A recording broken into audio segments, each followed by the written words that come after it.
All right, Kevin. Yeah, sir. Test, test. 1, 2, 3. 4, 5, 6. Good evening. Hello, Eagle Nation. 44 people All on right. now. Shout out to 44, Chuck Foreman's number. You don't even remember Chuck Foreman, do you? I don't.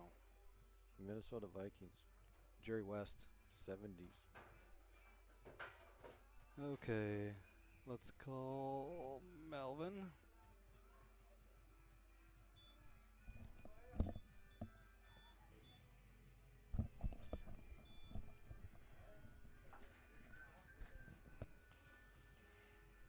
All right, a couple of you guys need to quit breathing.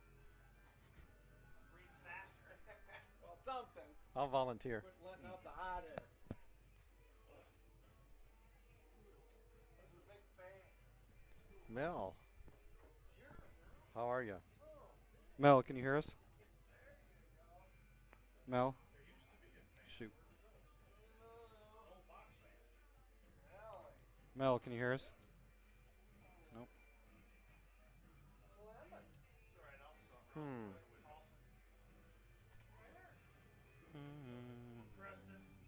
That wasn't all the way in. There you go. Let's try that again.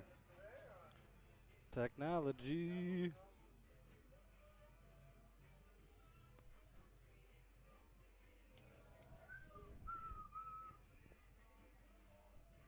Melvin.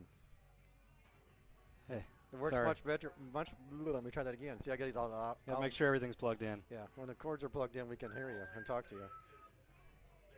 Hey. All right. All right. So we're live on the live stream right now. Can you hear us fine on the live stream?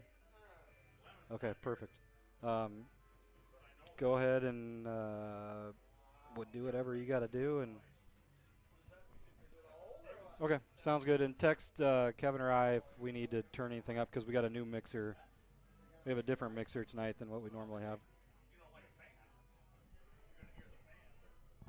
All right. Thanks, Thank Mel. you. You're also going to hear me But- having a heart attack. I probably want to hear it, but I might watch. Yeah. Yeah. Yep. Thank you.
Well, welcome everyone to tonight's broadcast of West Hancock football here on B103 KHAM and the Miller and Sons pregame show.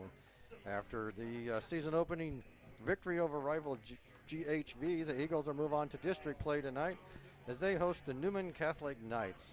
As always, I am Kevin Wilson alongside the Professor Jay Hiscox. And Jay, it's a bit warm up here tonight. It's real warm up here, so sweating to the oldies up here. A bunch of guys up here that We're sweating in oldies, right? Yeah, Is that what you got? we're sweaty and old, so it's warm up in the press box. We always usually get one of these types of games early in the year, and hopefully some of these pop-up storms that they're talking about avoid Bob Sanger Field tonight. But the players are well conditioned, and we've got a really good opponent coming in tonight with some nice weapons surrounding a really good quarterback, so it'll be a good early season test for the Eagles against the Newman Knights. It will. The field looks great. Things are green and nicely painted. And last week, West Hancock victorious 32-8 over GHV. Mason City Newman Catholic won handily over Central Springs 35-7. And tonight, those two teams are going to do battle here. They come in tonight. This will be the 11th meeting of the two. The Eagles are 8-2, and they've run off 5 straight victories in the series. The last time the Knights were victorious was 2013. So we're going to take a quick break here, and when we come back, we'll talk about the current edition of the Mason City Newman Catholic Knights. This is West Hancock football on B103.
Thank you for coming tonight and supporting students from both schools.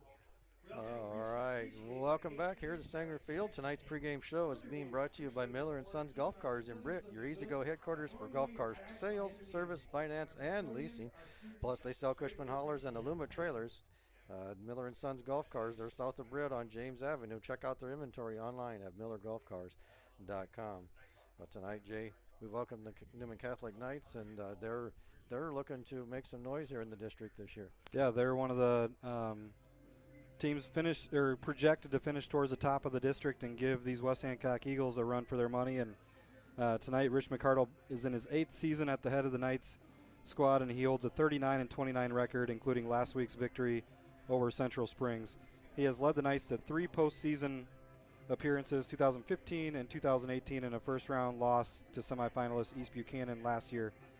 The Knights enter the 2022 season with a good deal of optimism as senior quarterback Max Burt returns for one more go-around before heading off to the University of Iowa to play baseball. Last season, he threw for 1,300 yards and 14 touchdowns. He now has thrown for over 3,500 yards in his career. Noah Hamilton is the primary target. Thus far in the season, he had 4 receptions for 69 yards and a touchdown last week. Also, they had a big pickup this week as one of the best athletes in their school, Doug Taylor, really good basketball and baseball player. He, too, is going to the University of Iowa to play baseball. He decided he didn't want to miss out on football season, and he came out for football this year, so I'll be interested to see how they use him. I would project they'll use him on the outside and try to throw it up to him a little bit. He'll be a nice weapon for Max Burt and company. The rushing game has fallen on the shoulders of sophomore Zach Sheldon. He has 10 carries for he had 10 carries for 61 yards and a touchdown. However, last week the Knights had 8 different backs with at least 2 carries. Defensively, the Knights bring back their top 4 tacklers in Tyler Wolf, Max Burt, Pete Miller, and Noah Hamilton. So pretty good squad, good experience from last year coming back. They've seen some success. There's one of those teams that's always had potential. They've kind of run into a roadblock. Some years they've had a good team, but maybe West Hancock's been stacked while they've been good at the same time. So they've got a nice group this year, and be interested to see what they can do. And I fully expect, especially with the weather tonight being hot and humid, I expect them offensively to try to throw it all over the yard and really spread it out, let Max Burt kind of go to work and see if he can do some damage. Absolutely. So there you have it. That's our take of the Newman Catholic Knights. We're going to take a quick break here. We come back. We'll talk a little bit about your West Hancock Eagles. This is West Hancock football on B103. Ken Myers, Garner.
We are back just in time for the honoring of our nation by the presenting of colors by the Brit VFW.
All right, that was your national anthem, courtesy of the West Hancock High School Marching Band, and the presentation of colors by the Brit VFW and American Legion.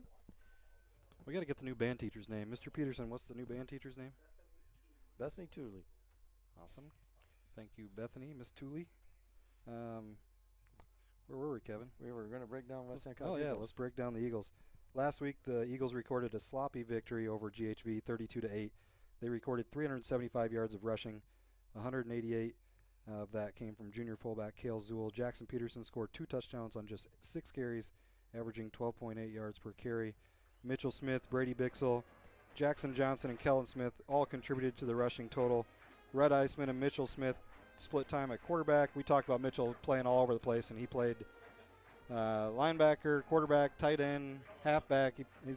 He's kind of, remember the Cordell Stewart back in the day when he was with the Steelers? We went out to nickname him Slash because he's got a lot of different positions. So fun to watch what they do with him, and he's a terrific athlete. But Iceman and Mitchell split time at QB, and that duo completed 3 of 7 passes for 60 yards. Ryland Barnes, Mitchell Smith, and Jackson Johnson were the leading tacklers last week, while Jackson Peterson and Kellen Smith recorded interceptions. Peterson took his back 50 yards for a pick 6. Nolan Vasky also recorded a Brit Food Center sack.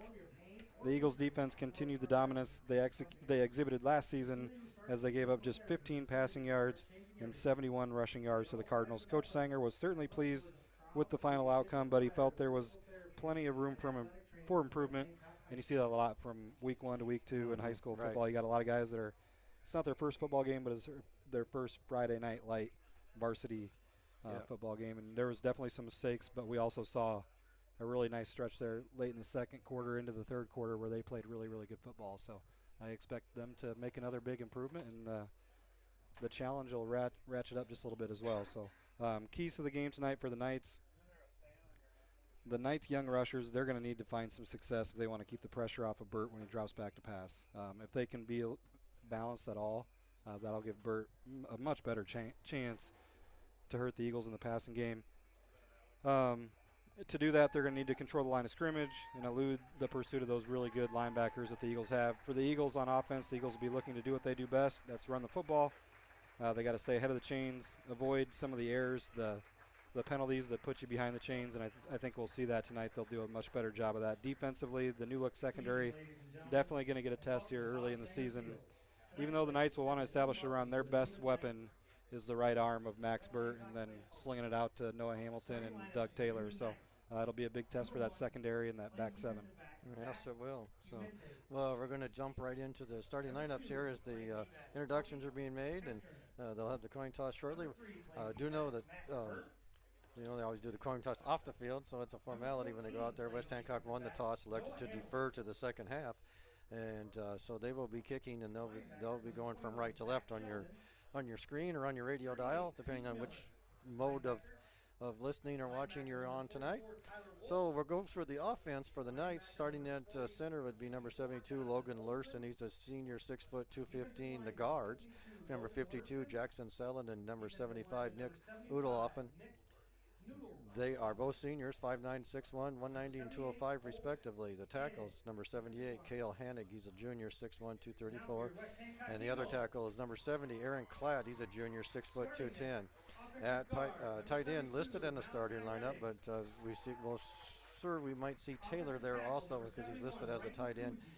Starter is number 38, Pete Miller. He's a senior, 5'8", 150.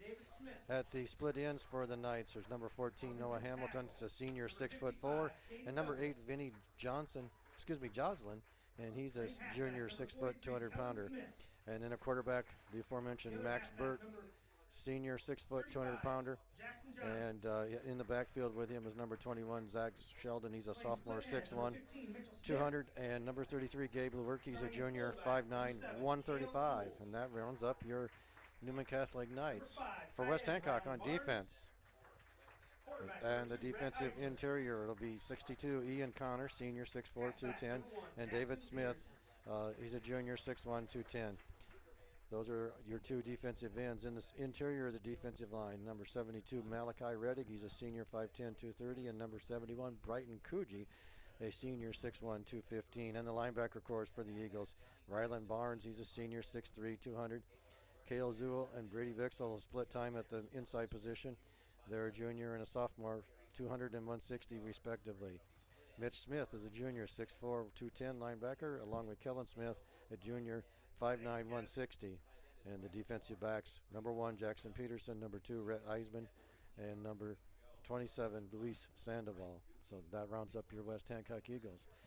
And we expected before last game to have a pretty salty defense again this year, and last week proved no different. It's going to be a really good defense again for this West Hancock team, and they're going to rely on that defense a lot. I think, when you look at our defense, starts up front, Coogee and Smith, David Smith that is, really good on the defensive line. They kind of set the tone, and then you got two really, really outstanding, good-sized linebackers and Rylan Barnes and Mitchell Smith to surround guys with. And those two good leaders, they move really well, good size, and they allow you to do a lot of different things defensively and really take away a lot of things. I know we play a 4-4, and against a passing team, you think, well, maybe you want to move a safety back there, but with our linebackers, they can all run like defensive backs too, so they can get out and cover as well in that pass game. So it'll be interesting to see how Coach Sanger schemes up defensively, how he's going to start the game defensively, and then maybe what kind of adjustments he makes if the Knights are able to hurt him at all with how they spread out the ball. So West Hancock will kick off here, and doing the honors for West Hancock will be Nolan Vasky. And deep for the Knights are Toby Keston and Noah Hamilton. And the Eagles are dressed in their home reds with white helmets, and the Knights are dressed in completely white uniforms with maroon helmets and numbers. We are set to go. Here's the run up and the kick. It's end over end and short. It's going to drop about the 30-yard line. And it's going to be dropped right away from number 33, picks it up, and that's Gabe Lewerke. He takes about 2 steps to his left and is dropped right away, and then the Knights will start 1st and 10 on their own 28-yard line. Yeah, good job by Lewerke just to field that football because it was kind of dropped into no man's land and had some Eagles flying down there to maybe recover the kickoff, and then Sandoval comes in and makes a nice tackle. And we'll check out this Knights offense led by quarterback senior Max Burt. They're going to have at least one split out left. Is that a 2 out there? Yeah, Toby Keston stops on his way out to the huddle and just takes position. He split out wide to the left. Tight formation for the Knights. Here's the snap. Burt under center gives it to fullback ahead, straight ahead up over the 30 to about the 32-yard line, and that will be, I believe that's Sheldon. Yeah. Sheldon on the carry, gain of about 3.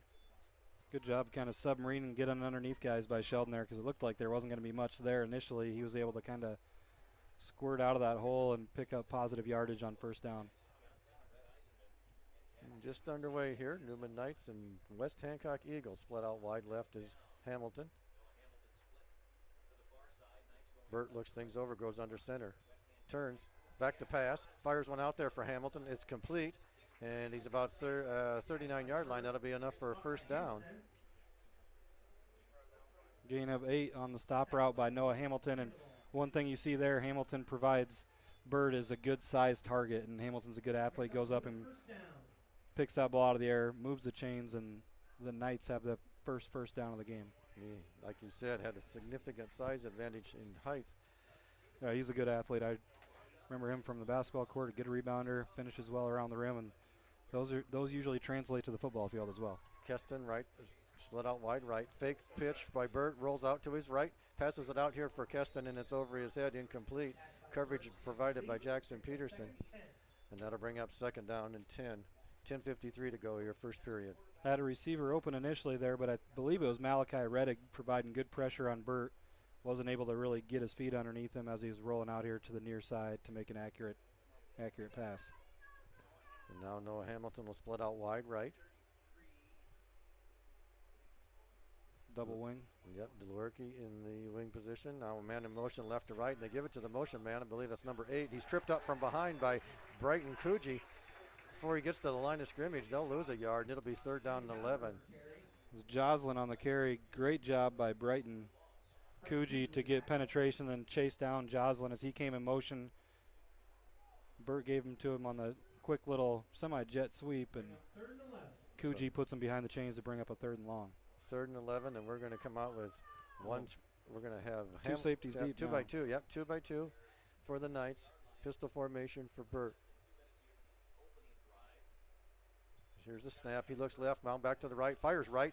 This one is incomplete, broken up by Jackson Peterson, and it was intended for Noah Hamilton. Nice pass, hit Hamilton right in the hands, and Jackson Peterson separated him from the ball. Great play by Jackson Peterson because that was a well-thrown football. Jackson did a good job of having strong hands, getting his hands in there, punching that football out, forcing the Knights to line up to punt there. Eagles went with a 4-3 defense there. They moved Kellen Smith out to the cornerback, and then they moved Sandoval and Eisman back to the safety positions. And here's the punt, and it's high, end over end spiral taken by Mitchell Smith. Oh, he fumbled, and I think West Hancock's going to get it back. Unfortunate turn of events. It went through Mitch Smith's hands, hit his foot. He kicked it about 15 yards upfield. It hit a Newman Knight, bounced backwards, and it was recovered by West Hancock. Brady Bixel, I believe, on the recovery. We saw that last week on a punt return. One bounced. I think it was Jackson Peterson had mishandled one. It bounced way forward that time. Last week the Cardinals were able to recover that. This time the Eagles dodge a bullet there, and they'll take over at the 33-yard line. Yeah, 33-yard line. 1st and 10 for West Hancock. They come out 2 receivers wide right. They turn, give it to Cale Zuhl. Cale through the line of scrimmage on the left side. Takes it up over the 35 to be just shy of the 37. Nice gain on 1st down of about 4 yards for Zuhl. One thing I do want to mention, Kevin, and on the live stream tonight, we will have no ads on the live stream. We got a new mixer here, and not sure why, but the ads are not playing through. They're playing through on the radio, but not on the live stream. So swing to the left now for West Hancock. They give it to Jackson Peterson. He takes it up into the line of scrimmage on the left side. Max Burt meets him there, and Peterson gets forward for about a yard, and that's it. That'll bring up 3rd down and 5. 9:25 to go here, first period. We're just underway. First possession for the Eagles. Good job there by Max Burt to fill the hole and drop Peterson after a gain of a couple. Eagles will face their first third down of the game. And Jackson Peterson will bring the play in to Rhett Eisman. Burt usually lines up as a safety, but he's playing closer to the line of scrimmage at a kind of a linebacker, kind of a hybrid out there. And they'll give it to Kale off the right side. And he's going to have a positive gain, but he'll be shy of the first down by about 2. That'll bring up fourth down and 2. 8:47 to go. Eagles got the ball on the 42-yard line. Eagles will bring in Zach Bukema to be a long snapper. He'll snap it back to Rylan Barnes as they line up to punt. And good job by the Knights, especially up front there by their defensive line to kind of control the line of scrimmage, able to turn the Eagles over on downs. So Rylan Barnes on to do the honors here. Deep for the Knights is Keston. Nice snap. And here's the punt. It's a low line driver, and it's going to take a big West Hancock bounce inside the 10 down to about the 6-yard line. So Eagles flip the field, and the Knights will take over first and 10 on their own 6-yard line with 8:09 to go in the first period. Good directional punt there by Rylan Barnes, and he kind of, if you notice, he'll catch the snap and he'll kind of wait a little bit, and he'll go quick if he needs to, and if he can, he'll wait and let that coverage team get down there. That time he was able to angle it towards the near side pylon and pin the Knights back. So 8:09 to go, first period. Noah Hamilton sprints out on the field with the play. Other district teams in action tonight: Central Springs at Lake Mills, North Union at North Butler, West Fork at St. Ansgar, and Nashua Plainfield at a very good Wapsie Valley team. And Burt's under center. Noah split out wide to the right. They give it to Sheldon up the middle. He gets it to about the 8-yard line. Gain of 1, maybe 2. We'll call it 2. Second down and 8. And it was Lewerke on the carry, not Sheldon. Gave him a better spot than what I thought, Kevin. Thought it was going to be a gain of 1. Might have got 2 there. Yeah, it looks like it. So it'll be interesting to see if the Knights keep sticking with the run. I know it's only second drive, but right now they're trying to open some things up by. Back to passes. Bird, he's got a man. Intercepted. Intercepted by Rylan Barnes, and he's going to be West Hancock ball on about the 12-yard line, first and 10. Rylan's mad at himself because he was dropping back in coverage from his outside linebacker position. And looked like he got his feet tangled up underneath him, able to come up with the turnover, but he had his eyes on 6 there. And he had a clear shot at it too. So anyway, we move on. We got great field position at the 12-yard line. West Hancock will start out now. 2 receivers out wide to the right. It's Barnes and Jackson Johnson. Under center is Eisman. He gives it to Zool straight ahead. He's inside the 10 down to about the 9. And that'll be a gain of about 3 on first down. 7:17 to go in the first period. West Hancock and Newman Catholic, no score. West Hancock knocking on the door here. That was that interception. I just don't think Burt's seen Rylan step over and drop into his zone. I'm not sure who he was looking for. Was it Hamilton on that route? Or? Yeah, yep. Okay. Eisman under center. Now he puts man in motion. That's Peterson. Pitches it out there to Kellen Smith. Kellen dancing around looking for a hole. He's inside or just down to the 5-yard line. He'll be just shy of the 5, and that'll bring up third down and short. Good job by Logan Lurson there to scrape down the line of scrimmage and give up just a short gain there on the quick pitch by to Kellen Smith. So to be third down and 3 for the Eagles. The ball's marked directly on the 5-yard line. 4-down territory. Unless we got a field goal kicker that moved in that I didn't know about. Full house backfield now for the Eagles. Eisman looks things over. Under center, turns, and gives it to Zool. Zool's going to have the first down. He'll be first and goal, West Hancock. He dove over the line to gain. Now, well, maybe he didn't. They moved it back quite a bit further than what I thought. Yeah, I thought he had it initially. Yeah, I thought it was a no-brainer. I think we're going to have our first, might have our first measurement. The referee's looking at it. Yep, they're going to bring him out. They're going to bring it out. And like I said, I thought he clearly had it. And where it's at now, I do not think he has it.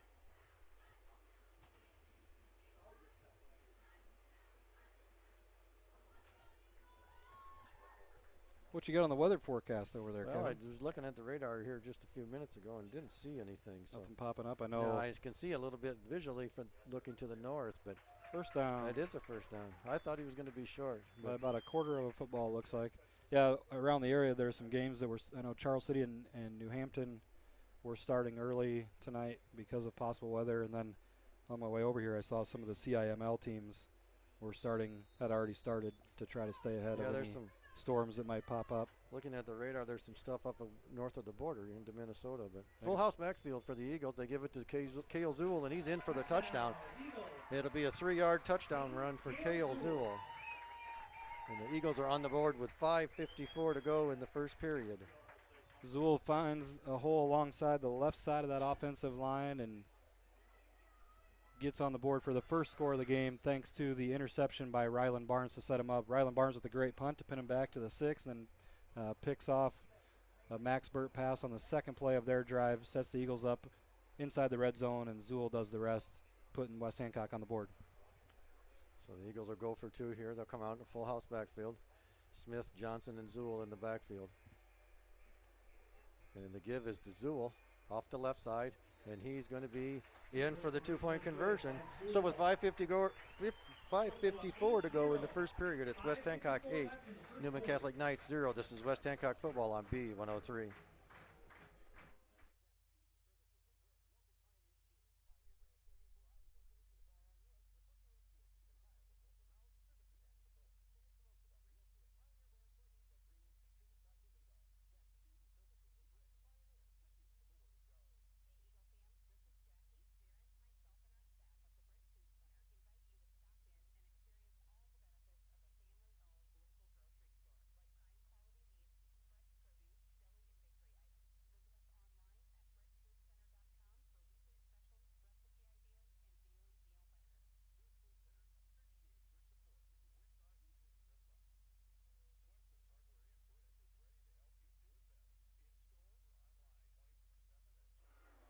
He'd have to not play.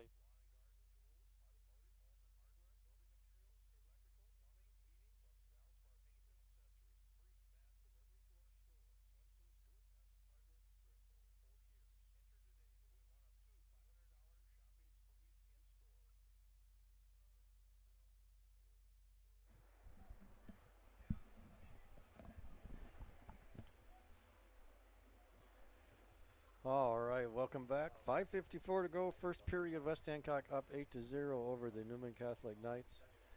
And Cale Zool takes it in from 3 yards out, also does the 2-point conversion to put the Eagles up. So Nolan Vasky is out to tee it up. Deep for the not the Cardinals, Knights.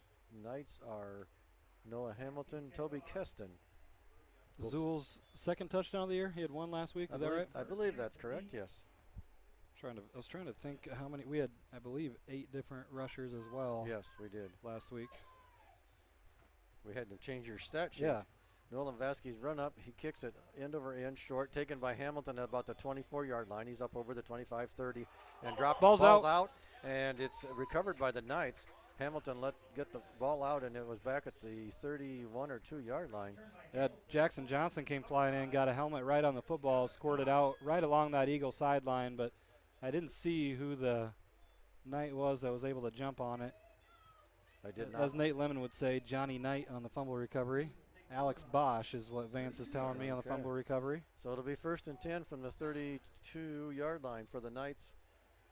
They come out with a single receiver to the right, double wings, and they give it to Sheldon. Ooh, that's how you fill a hole. Ryland Barnes in on the stop there. Sheldon looked like he had lots of daylight, and they're closed up quickly, and just a yard gain to bring up 2nd down and 9. Yeah, that was a big hole that opened up there for the fullback, but you could say he closed the barn door. Barnes closes the barn door. It's the first one of those of the year. Yeah. All right, 2nd down and 9 for the Knights. 5:22 to go, first period. West Hancock leads 8-0. Dan Kroll tells me that was Ryland Barnes' 6th interception of his career. He is now tied for 22nd all time. Trips to the left now for Burt And now he sends his only man in the backfield over to a wing position. He's alone in the backfield, and he's going to be out of time, and they're going to have a delay of game, back him up 5 yards. Too much movement and not out of the huddle quite quick enough. And the official says you can't do that. So they're going to back him up 5, and it'll be second down. Have we seen 14, and there'll be a timeout taken by the Knights. We'll take the timeout with them here. It's West Hancock and Newman Catholic, 8-0 West Hancock, 5:03 first period.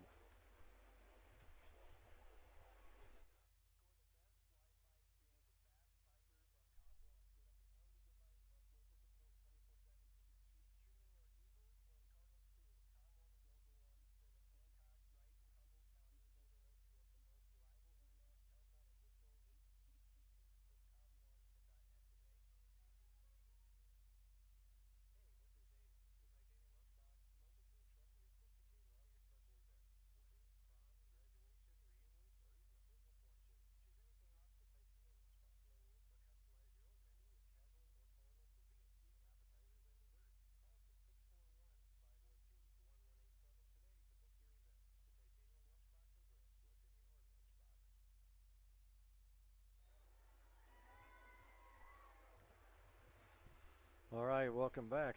As we come back, the Knights come out 3 wide. Burt rolls out to his left, and he's looking, pitches it, and he shuffles, passes it ahead to Lewerke, I believe. No, actually, it's Cole Weiner, I believe. Was it Minor? Oh, maybe it was Lewerke. Lewerke, Yeah, it was 33? Yeah, it was Lewerke. So a gain of 10. Yeah, it's going to be 3rd down and 3.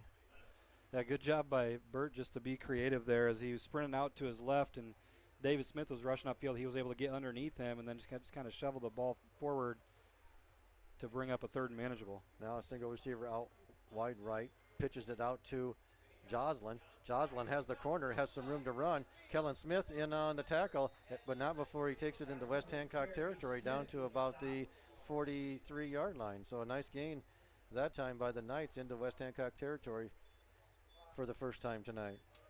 4:20 to go, first period. Gain of 18 on the carry by Joslin as he was able to get outside. Knights will break the huddle. Again, wide right is Noah Hamilton.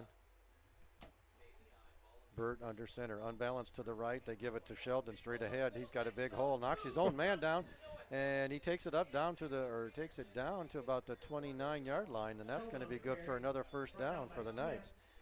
And they slow to get up there was the fullback. Good job on the fullback trap, though. Offensive line able to open up a hole, and then he punished his own receiver there as he ran over Noah Hamilton and an Eagle, Jackson Peterson. Now we get our first look. Doug Taylor coming into the game, number 4, Kevin, about 6'3", 200-pounder, really good athlete. We'll see how they try to use him. I think they actually list him about 6'7", Jay. 6'6". And they're going to back the pass as Burt, and he's under some serious pressure. He flips it forward on a shuffle pass to Tyler Wolf, and he's going to be tackled for about a 2-yard gain. They were looking for Taylor there as he lined up as a tight end there on the left side. He was running a little post corner route, and Burt was under pressure again. Another shovel pass to a running back, able to pick up positive yards, showing his creativity on this drive. And the Knights will come out, and there's some confusion about the lineup, and they're going to take another timeout. So with 2:57 to go in the first period, we'll take a timeout with them. It's Newman Catholic 0, West Hancock Eagles 8. This is West Hancock football on B103.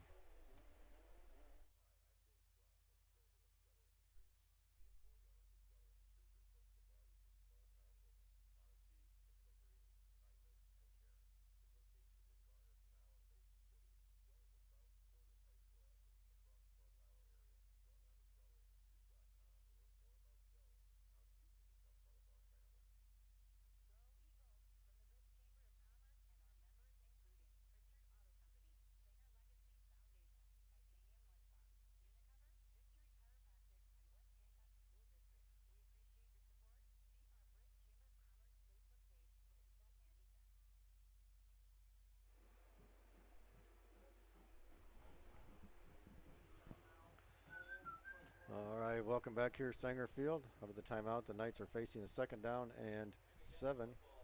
just under 3 minutes to go here in the first period. In West Hancock territory at the 27-yard line.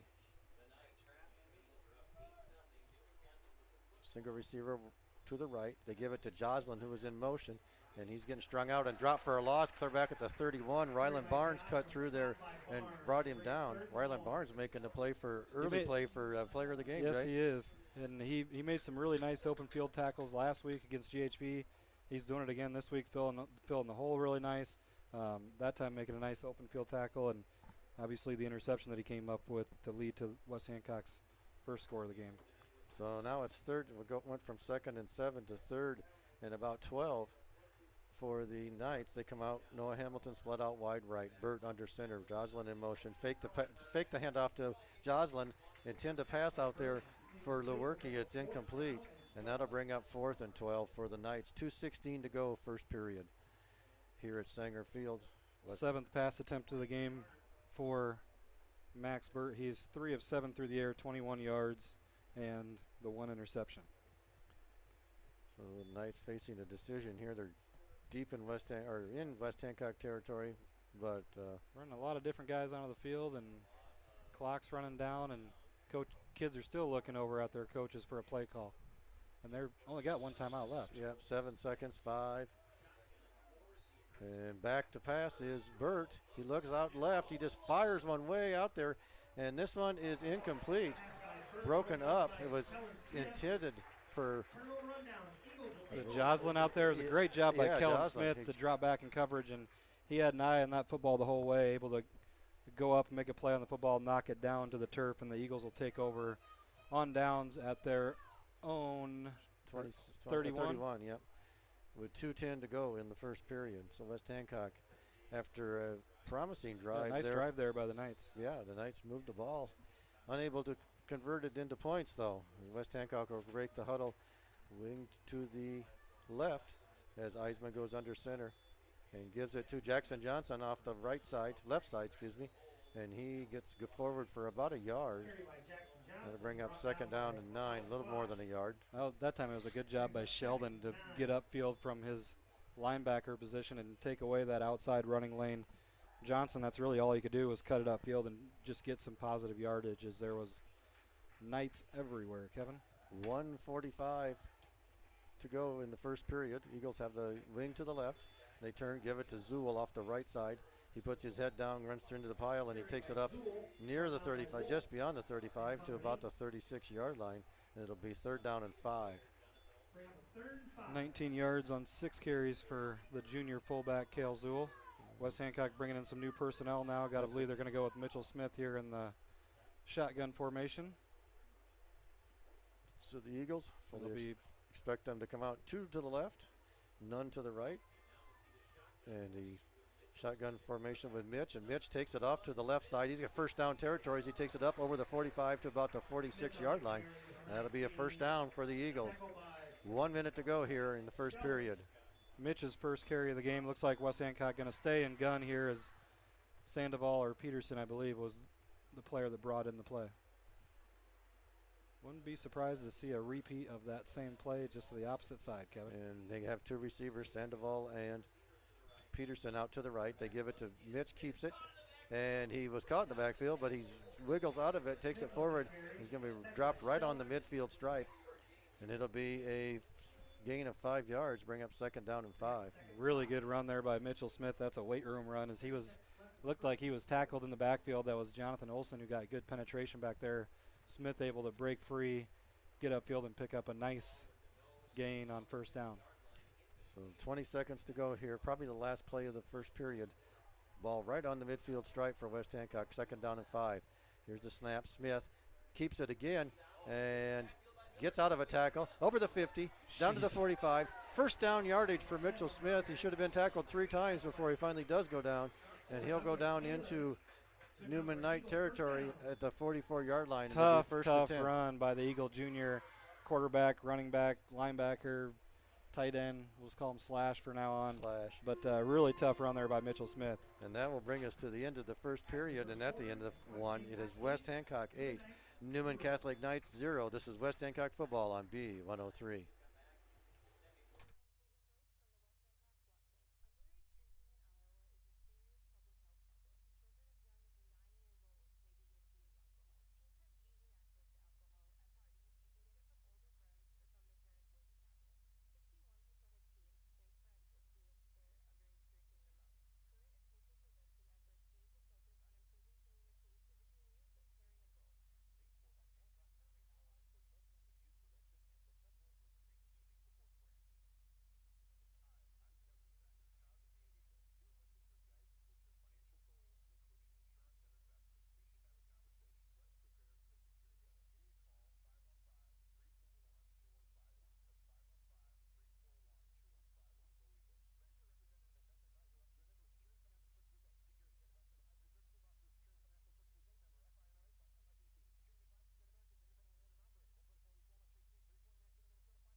All right, welcome back, folks. And before I turn it over to Jay for some score updates, I want to remind you to stop into the Brit Food Center each Friday from 8 to 4:30 during the football season. Sign yourself up for the Brit Food Center sack of the game, and if your name is drawn and the Eagles record a quarterback sack in that night's game, you could be the winner of a sack of groceries, compliments of the Brit Food Center. BF Brit Food Center is locally owned and supporter of West Hancock. We'll get you some scores here after this play, Kevin. All right, We'll run sounds down good. some scores and maybe quickly go through the Class A Radio Iowa You bet. rankings. West Hancock, 1st and 10. They have two receivers to the left. And Mitch Smith takes a Oh, snap. he's got a chance. Rolls out right. Woo-hoo! He's got a big hole. He's good over the 35, 25, 20, 15, 10, 5. Touchdown, Mitch Smith. 44 yards for the touchdown. Flag on the play. Kevin back at the 45-yard line. Oh, nuts. Holding West coming back. Hancock. I didn't see that. That must have been on the backside of the play as Mitchell exploded out the right side and got a huge block from his teammate Rylan Barnes. Mitchell walking back, and on a hot night like that, those are killers. Run 44 yards, adrenaline's pumping, and then you got to come back and run another play. Score updates for you. Big one tonight. Osage is at Applington Parkersburg. They're tied 7-7. St. Ansgar hosting West Fork. St. Ansgar leads 6-0. Wapsie Valley leads Nashua Plainfield 7-0. Radio Iowa Class A poll: number 1, West Hancock. Number 2, East Buchanan. Number 3, Linville Sully. Number 4, Woodbury Central. They currently lead Logan Magnolia 14-0. Number 5, Grundy Center. Number 6, HMS. They are at Lamar's Galen tonight. That'll be a big game. Number 9 is Mount Air. They're at Central Decatur. They lead 14-0. 8 is Alburnett. 9 at Lamar's Galen, and 10 is St. Ansgar. And 2 by 2 are the Eagles. Smith rolls out to his right, looks downfield, now fires it back across the field to Rylan Barnes. Rylan dodges way out of a tackle. He's up over the 50. Hold on, and goes down to about the 45-yard line. And he'll get most of the penalty back. It'll be 2nd down and 11 for the Eagles. And Grundy Center has a big one as they are number 1. Yeah, they are Dyke, at Dyke, New Hartford, ranked anywhere from 1 to 3, depending on what poll you look at. But in the Radio Iowa poll, Dyke, New Hartford is number 3. Grundy Center's, they're hosting Dyke tonight, so we'll find out how well they've reloaded this year. 2 receivers left, Sandoval and Sandoval and Kellen Smith for the Eagles. Here's the snap. Mitchell Smith takes it, runs to his right. Big hole. He's in the secondary, over the 30, and out of bounds at the 25-yard line. Nice gain. Gain of 21 there by Mitchell Smith. That was the same play that he scored the touchdown on from 44 yards out that unfortunately got called back. That time able to pick up, 21 there for Mitchell. 46 to the 25. Yep, that's 21. So it'll be 11 minutes to go here in the second period. West Hancock 1st and 10 at night 25. 3 carries, 36 yards for Mitchell. And the Eagles will come out again with that same formation. Sandoval and Kellen Smith split out wide left. Barnes in the backfield. And it'll be Barnes with the carry. And he just runs over a would-be tackler in the backfield. And he's going to be brought down after a very short gain. Yeah, able to run over the first initial guy that got penetration, but then there was 4 Knights waiting for him on the outside. And he may have lost a yard or just got back to the line of scrimmage. So it'll be 2nd down. We're going to call it 10. Bring up 2nd, 10. And Jackson Peterson will run the play in to the Eagles. Mitchell Smith will remain the quarterback.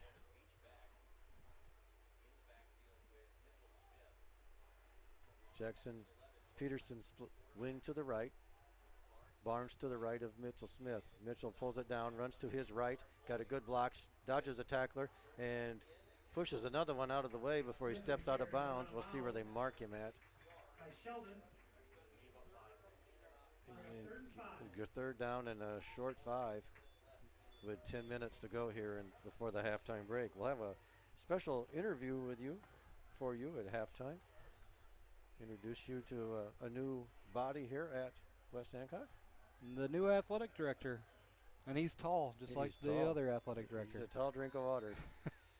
And we're going to have a timeout this time by West Hancock with 10:08 to go. We'll take it with them. It's West Hancock 8, Newman Catholic 0. This is West Hancock football on B103.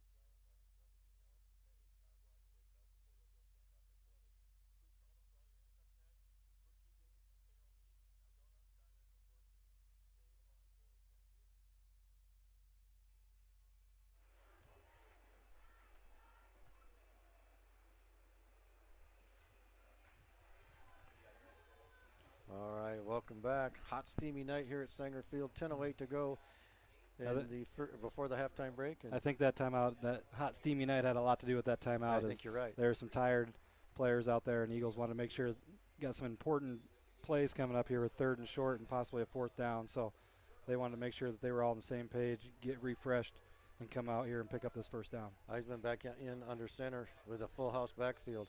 And he gives it to Kale Zuhl off the left side, and Zuhl is going to be stopped shy of the yard to gain. It'll bring up 4th and short for the Eagles. We're going to call it about 2. Good job by Miller there on the defensive line to wall up and make a play. Just a pickup of a yard, if that, by Kale Zuhl. And Eagles going to bring in Smith again as he got a quick break with that timeout and then that play. So got to believe you're going to see something that involves either Mitchell Smith or Rylan Barnes, who's lining up next to him out of the shotgun formation. And the Eagles will come out with Eisman and Kellen Smith split out wide left, and it'll be Mitchell Smith rolling off to his right. He's got 1st down yardage. He works his way inside the 5 down to about the 4-yard line, and it'll be 1st and goal for the Eagles. So with 9:21 to go in the 2nd period, West Hancock will have a 1st and goal.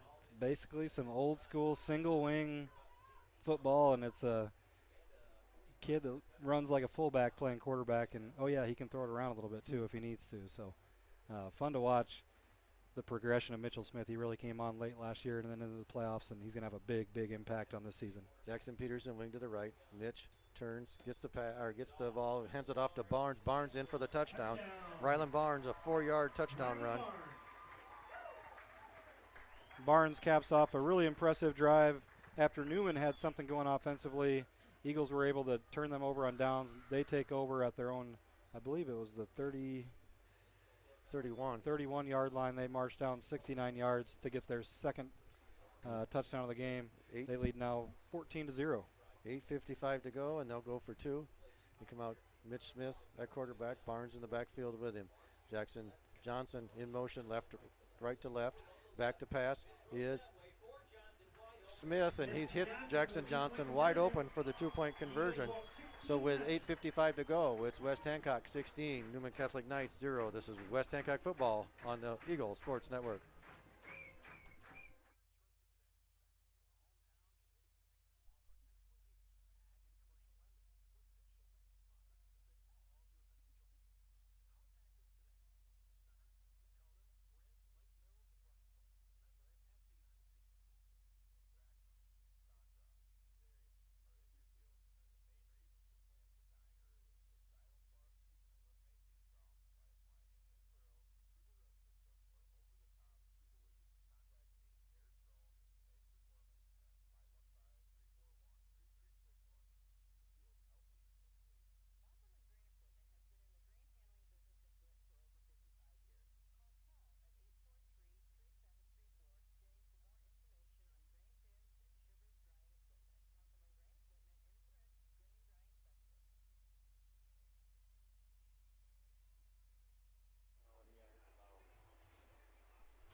All right, welcome back. 8:55 to go here before the halftime break. West Hancock now up 16-0 over the Knights of Newman Catholic. Set to kick off Nolan Vasky. Deep for the Knights once again. Looks like this time it's Noah Hamilton. And is that Keston or Joslin on this side? It is hard to tell, Kevin. Yeah, it is. Hey, actually, Johnny Knight. yeah, I think I'm going to go with Joslin. It's a single digit. We'll see. Here's the run up, and he kicks it end over end. He's going to be taken by Joslin over at the 22-yard line, up over the 25-30, and he's going to be brought down just beyond the 35 to about the 37-yard line. Knights will start 1st and 10. A convocation of Eagles in on the tackle, Kevin. That was our word we learned a few years ago. Yes. Now Doug Weiland had to look that up for us. Defensive line here, this possession for the Eagles is going to be Douglas, Vasky, Coogee, in Reddick. Same linebackers, Barnes, Zuhl, Bixel is in, and then Smith will line up either at a linebacker or slide out to a cornerback position. Single receiver split out wide right for the Knights. They give it to Sheldon, and Sheldon met right away by Zuhl. and just a gain of about 2 yards. Yeah, good job there by Cale Zool to fill the hole after a short gain. Coach Sanger doing a good job of just rotating some guys in right now to keep guys fresh on this hot, muggy night. Mitchell Smith getting a little bit of a breather here on defense. So that's why you're seeing Brady Bixel fill in there. Brady had a really nice game last week as he filled in for Zool offensively with a few nice carries, really to get the Eagle offense going there late in that first half. So Hamilton split out wide right. We got strips to the right. And Bert's going to keep it, pull it down, and he's going to be right close to the first down. I believe he's got a first down. Yeah, he's got first down yardage up to the 47-yard line of West Hancock. Gain of 8 by the Knight quarterback. David Smith now comes back into the game. Mitchell Smith comes back into the game. Zool now gets a break at the linebacker position, as everybody else that was in there is going to stay in there, I believe. So single receiver out wide right, that's Hamilton. I formation for the Knights. Burt back to pass. And looking all kinds of time, under some pressure. Now he fires one out there. It's complete to Hamilton. And he'll have a first down yardage. Yeah, gain. Reception down to the 36-yard line. Gain of 16 on the pass completion as Burt was able to buy some time. Hamilton able to work his way open and move the chains for the Knights. 7:40 now to go before the halftime break. Second catch of the night for Hamilton. A couple other score updates for you. Algona leads 14-7 over Clear Lake. Wapsie now up by 2 scores over Nashua Plainfield. And it's Sheldon straight ahead. He's into the secondary. Nice gain on first down of about 8 yards for the Knights. They are on the move. That fullback trap has worked well the last 2 times they've ran it here, as Sheldon was able to pick up 14 the time before, and that time picks up 9 on the fullback trap. And a big drive here for the Knights as they desperately need an answer before the half to get on the scoreboard. Hamilton split out to the left, double wings for Burt. He's under center, gives it to Sheldon. Sheldon straight ahead, first down yardage over the 25, just over the 25. Carried by Sheldon, brought down by Mitchell Smith. Yeah, we were kind of talking in the break and how important this drive is for Newman after giving up 2 scores, especially just the way the night is setting up, hot, humid. You got a lot of guys playing both ways. If you're not able to score and West Hancock's able to come down and score, a game could get out of hand in a hurry. Indeed. And the Knights will have their tight formation. Burt back to pass, fires one out there over the head of Keston and incomplete. And they'll bring up 2nd and 10. That time it was Bixel coming in on a blitz from the linebacker position to able to get pressure on Burt, force a quick, inaccurate throw, and now the Knights are behind the chains with 2nd and long. 6:39 to go here before halftime. West Hancock leads this one 16-0. And they will have Noah Hamilton split out wide right. Sheldon in the backfield along with Joslin, I formation. And there's some movement on the line of scrimmage. We'll see I believe it's going to be a false start on the Eagles are already moving back, so I think it's going to be offsides. Free 5 yards, and just like that, the Knights stay ahead of the chains as they pick up 5. 2nd down and 5 for the Knights. And we're quickly out of the huddle, same formation. Hamilton to the right. And they pitch it back to Joslin. And Joslin's got a little room to run. He has first down. Actually. Depend on the spot. Good job by Joslin just to get upfield in a hurry, not try to get outside. We're going to mark him right on the 15. Depending on where the spot is, it's going to be real close. They'll have a first down if they mark it on the 15. Oh, yeah, they do. Now they're putting 3rd down on the marker. Okay. We're going to see. Yeah, it's going to. Yeah, I see now. It's going to be just short. Yeah, about a half a yard. So gain of 4 for Joslin. So 3rd and short. And it'll be Burt trying to get the first down himself, and I believe he probably did here as the late surge. And they'll have a first down at the Eagle 13-yard line. So after a nice-looking drive that stalled out last time they had the ball, an even better-looking drive here for the Newman Knights led by quarterback Max Burt. I see Doug Taylor entered the game again here. Big target on the outside, going to line up in the slot to Burke's left. Yeah, 2x2 are the Knights. And Bert's going to keep it, run straight ahead himself. Ball's the out. Ball is out, and let's see who's got it back. I think he got right back on it, did Max Burt, as he picked up Yeah, he did. almost 9 yards there on first down on the quarterback power. So it'll be down to the 5-yard line. It'll be 2nd down and 1. 5:16 to play. First half. Oh, they marked him a little shorter than what I thought. So 2nd and 2, pickup of 8.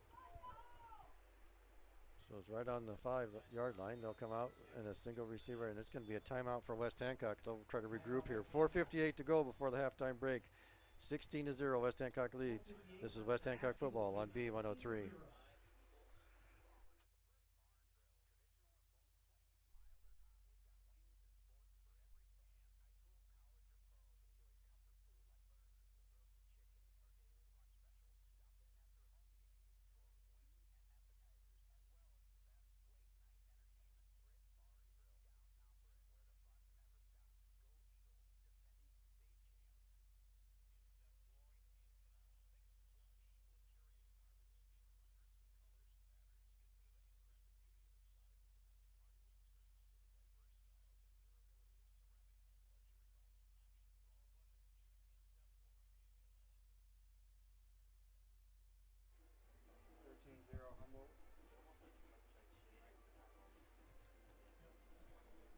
All right, welcome back with 4:58 to go before the halftime break. West Hancock takes their second time out of the half. Try to regroup a little bit here as the Knights are down to the 5-yard line. Yeah, really nice drive here by Newman. Got the quarterback involved with the quarterback run game a little bit here to set up success on this drive so far. One score update for you. GHV, they trail Humboldt. They host Humboldt tonight. Humboldt top 5 ranked 3A team. Humboldt leads that one 13-0. So it is a tight formation now for the movement on the line before I could get the or even complete the sentence, and that'll back them up 5. Tight formation, I was going to say tight formation down near the goal line, but it's not near the goal line any longer, so it'll be go from 2nd down and about 1 to 2nd down and about 7. And I don't 6. even think Burt was calling out any signals yet. He was looking over the line of scrimmage, and it was either the right guard or right tackle that just kind of fell forward, moves the Knights back 5 yards here on 2nd down. So they'll come out with a single receiver to the right. That's Keston. Burt under center. Burt back to pass, and he is big hit. lit up right away by David Smith, and the ball doesn't even get to the receiver. It's kind of a helium ball there, Kevin, and the Knights are lucky that that ball didn't get out there farther. It might have been picked off and going for 6 the other way as David Smith lit up the Knight quarterback, and it's going to bring up a 3rd down for Newman. So it'll be 3rd down and 6 with 4:54 to go before the halftime break. And the Knights will break the huddle 2x2. Burt flanked to the left by Sheldon. Burt back to pass. This one bounced. No, it bounced on the ground. They're going to say it's a catch. And oh my goodness. Oh my. That ball bounced on the ground before, and it's going to be 1st and goal right on the goal line. They're going to get up to the line of scrimmage real quick. Watch the quarterback sneak coming here. Pass complete. That was a gain of 9. So it's Eagles better get organized. Single receiver left, 2 to the right. And it's going to be Burt, and he's not going to get in. Yeah, he's second effort he might have. Yep. And Burt is in for the touchdown. The east side referee, about 35 yards away from the play, gave the signal a touchdown as Burt. It looked like with the second effort, he may have been the one to get in. But then the near side officials, Kevin, they're saying that he was not in. So just wait, hold off on the score update. All right, let's see what we get here. The near side official who had a closer look is saying that the play was, I'm thinking he was saying the play was dead. It looked like Burt was stacked up. Well, yeah, let's see what they do here. Wow. So they'll give him the touchdown with 4:35 to go. Coach Mark Sanger wants an explanation as the Knights will line up to kick, and Burt, not only the quarterback and the punter, also the place kicker. So the Knights will attempt the point after here off the foot of Max Burt. Here's the snap. Kick is up, and the kick is good. So it's 16-7 with 4:35 to go before halftime. This is West Hancock football on B103.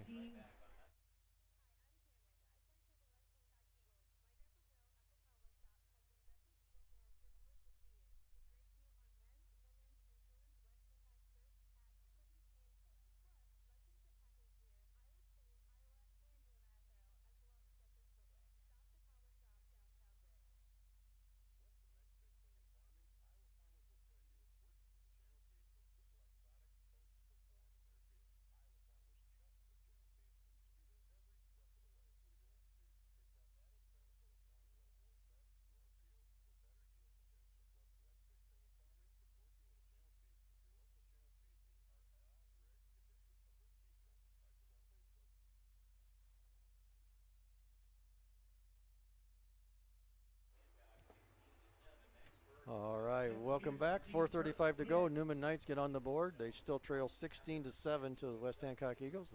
Set to kick off for the Knights is Max Burt. Deep for the Eagles, Kellen Smith and Jackson Peterson. And here's the kick, and it's a squibber. Bounces first about the 35-yard line, taken by Jackson Peterson about the 9. And he's up over the 15, 20, 25, 30. And you hang on to the ball, son, as there's a big scrum, and they're going to wave him dead about the 31-yard line. So the Knights able to capitalize. We talked about how important that drive was. Kind of a controversial couple plays there. As Taylor able to come up with a catch to convert, get it to the 1-yard line. It looked questionable whether he caught that ball or trapped that ball, but there's no replay in high school football. And then Burt able to get into the end zone after a discussion by the officials. Burt able to sneak in from 1 yard out to get the Knights on the board. So West Hancock, 4:27 to go here before the break. 1 timeout in their pocket. And they'll bring Mitchell Smith in, a quarterback. He's got 2 receivers split out wide. It's Sandoval and Kellen. Smith, here's the snap. And Smith takes the ball down himself and runs forward for a gain of about 3 yards. And they'll bring him down just shy of the 35-yard line. Smith on the carry. Took a big lick there at the end. Yeah, big block by Barnes, and then Smith took a big hit. I believe West Hancock with 1 timeout left. Yes, is that that's right? correct. So they'll come 4 minutes to go here. And for the Eagles, they try to answer again. The Knights touchdown. They come out that same formation, 2 to the left. Smith and Barnes in the backfield. They're going to give it to Smith, and Smith gets out of a tackle in the backfield. He gets a positive gain up to the 36-yard line, and that'll bring up 3rd and short. That time a little read option as he put it in the belly of Rylan Barnes. Smith pulls it, gets upfield, picks up a yard after there was a lot of traffic there, Kevin, in the backfield. Good job by Mitchell just to get positive yardage. So 3rd down and about 5 for West Hancock with 3:21 to go here before the halftime break.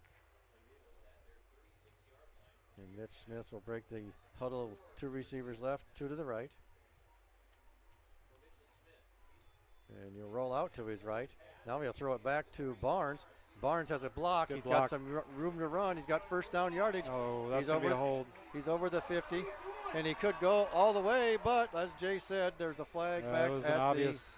the 46-yard line, and that'll back him up, and it'll be 3rd down. It was an obvious hold, Kevin, and he didn't need to. The Eagle player did not need to commit that as he was there shielding off the play, and Barnes was going to be running by. Barnes needs a break as he's running back after what would have been about a 50-yard pickup on 3rd and 5.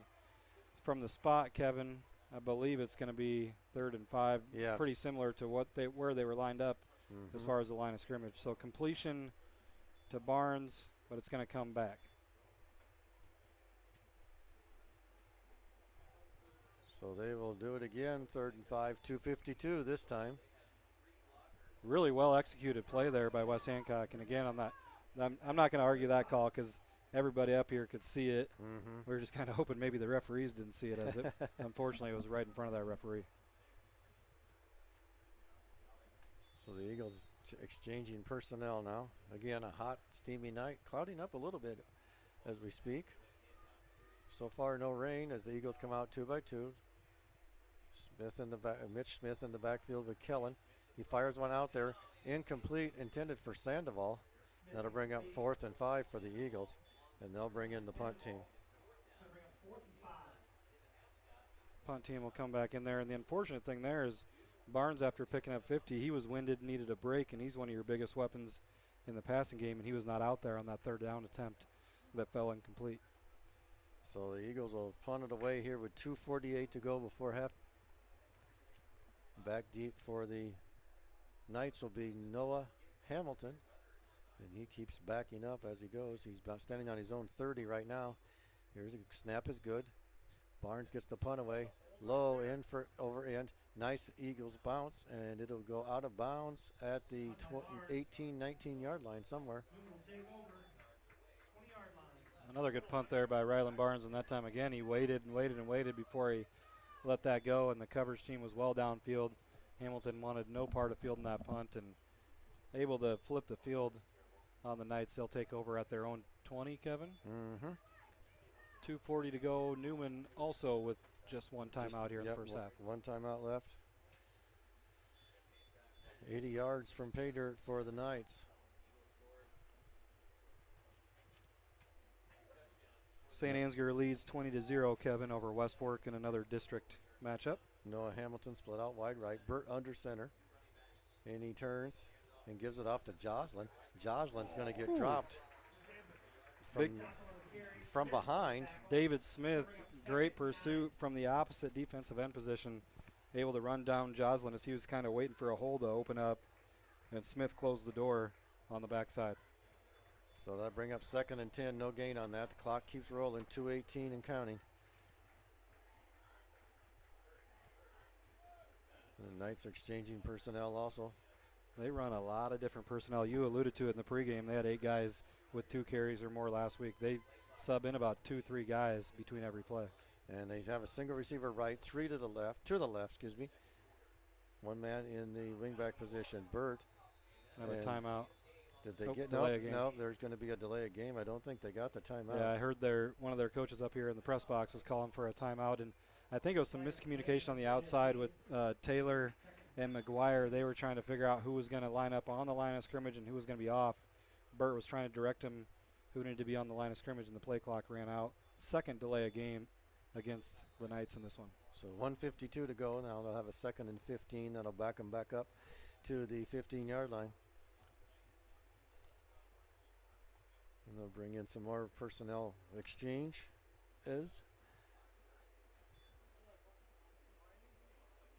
Tell you what, they have some good size length on the outside. Yes, they do. As they come out, trips to the left. And Burt keeps it, goes straight forward for little or no gain, maybe a yard. We'll give him 2. It'll bring up 3rd and 13. Minute and a half to go here before the halftime break. Looks like after getting behind the chains, the Knights are in no hurry to get a playoff here. 3rd and long. They just kind of want to stay out of trouble. If they can get to halftime down 9, I think Coach McCardle will take it at this point.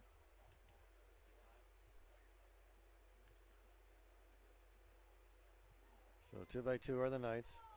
Burt and Joslin in the backfield. And back to pass is Burt. Screen. He fires it up the middle to Sheldon. And Sheldon's going to get dropped at the 23-yard line or so.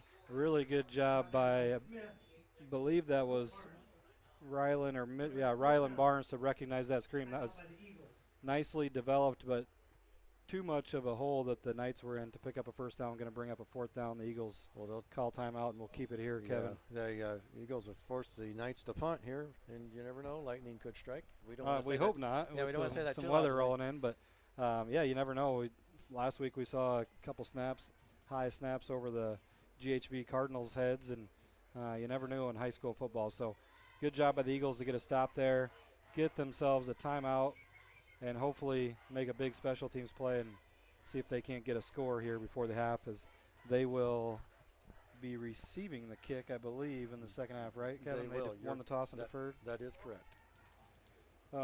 As I catch up on some housekeeping here. Yes, sir. Who was that completion to? Was that Sheldon on the yes, reception? it was. Yes. Okay. Sometimes I forget to write down things right away as they happen. That's why I say these stats are very, very unofficial. 56 yards through the air so far for Max Burt, 6 of 13. So Barnes is deep for West Hancock. And the snap is good. Here's the punt. Punt is high, end over end, tumbling towards the, and it's going to go out of bounds and unreturnable. About the 42, 43 yard line, it looks like, is going to be my guess for the spot. Eagles will take over with 52 seconds to go. So 43 yard line, they're going to line it up? Yeah, looks like it. So Eagles will have 57 yards to go and 52 ticks to do it in. A lot of time, clock stops on a first down and any out of bounds play or incompletion. And I know West Hancock, and talking with some of the coaches, they've ran a lot of 2-minute drill stuff with Mitchell Smith back there in the shotgun formation. So this is something they've worked on in the offseason and in their camp. So we'll see if they can execute and put a touchdown on the board before the half. So 1st and 10 for West Hancock, 46-yard line. They come out 2 by 2. Mitch Smith, that quarterback. Here's the snap. Mitch looks back, takes a step back, and then just takes off running. And Mitch is into the secondary, tackled from behind, but not before he gets down to the 40-yard line of the. Clock will stop after a gain of 15 for Mitchell Smith. They reset the chains. And once again, 2 by 2. Smith. They got him. He got a man wide open. It's Jackson Johnson. Touchdown, West Hancock. There's touchdown. 41-yard touchdown reception by Jackson Johnson. Air Eagles in effect tonight. Jackson Johnson on the 41-yard reception for a touchdown before the half. Mitchell Smith buys himself some time. He had a couple guys running free as they just ran 4 verticals there. Mitchell puts one on the money. We talked about his ability to throw the ball is pretty special compared to what we've seen in the past. He's got a really nice arm. That time able to show it off and find the senior Jackson Johnson streaking down the field for 41 yards. Nice pitch and catch, and Eagles will go for 2 here. 2 receivers left. Smith at the quarterback position. He rolls out to his left. Now he pitches it out to Barnes. Barnes spins, and he is not going to get in. He'll be stopped just shy of the goal line. So it'll be West Hancock 22, Newman Catholic 7. 34 ticks to go. This is West Hancock football on B103.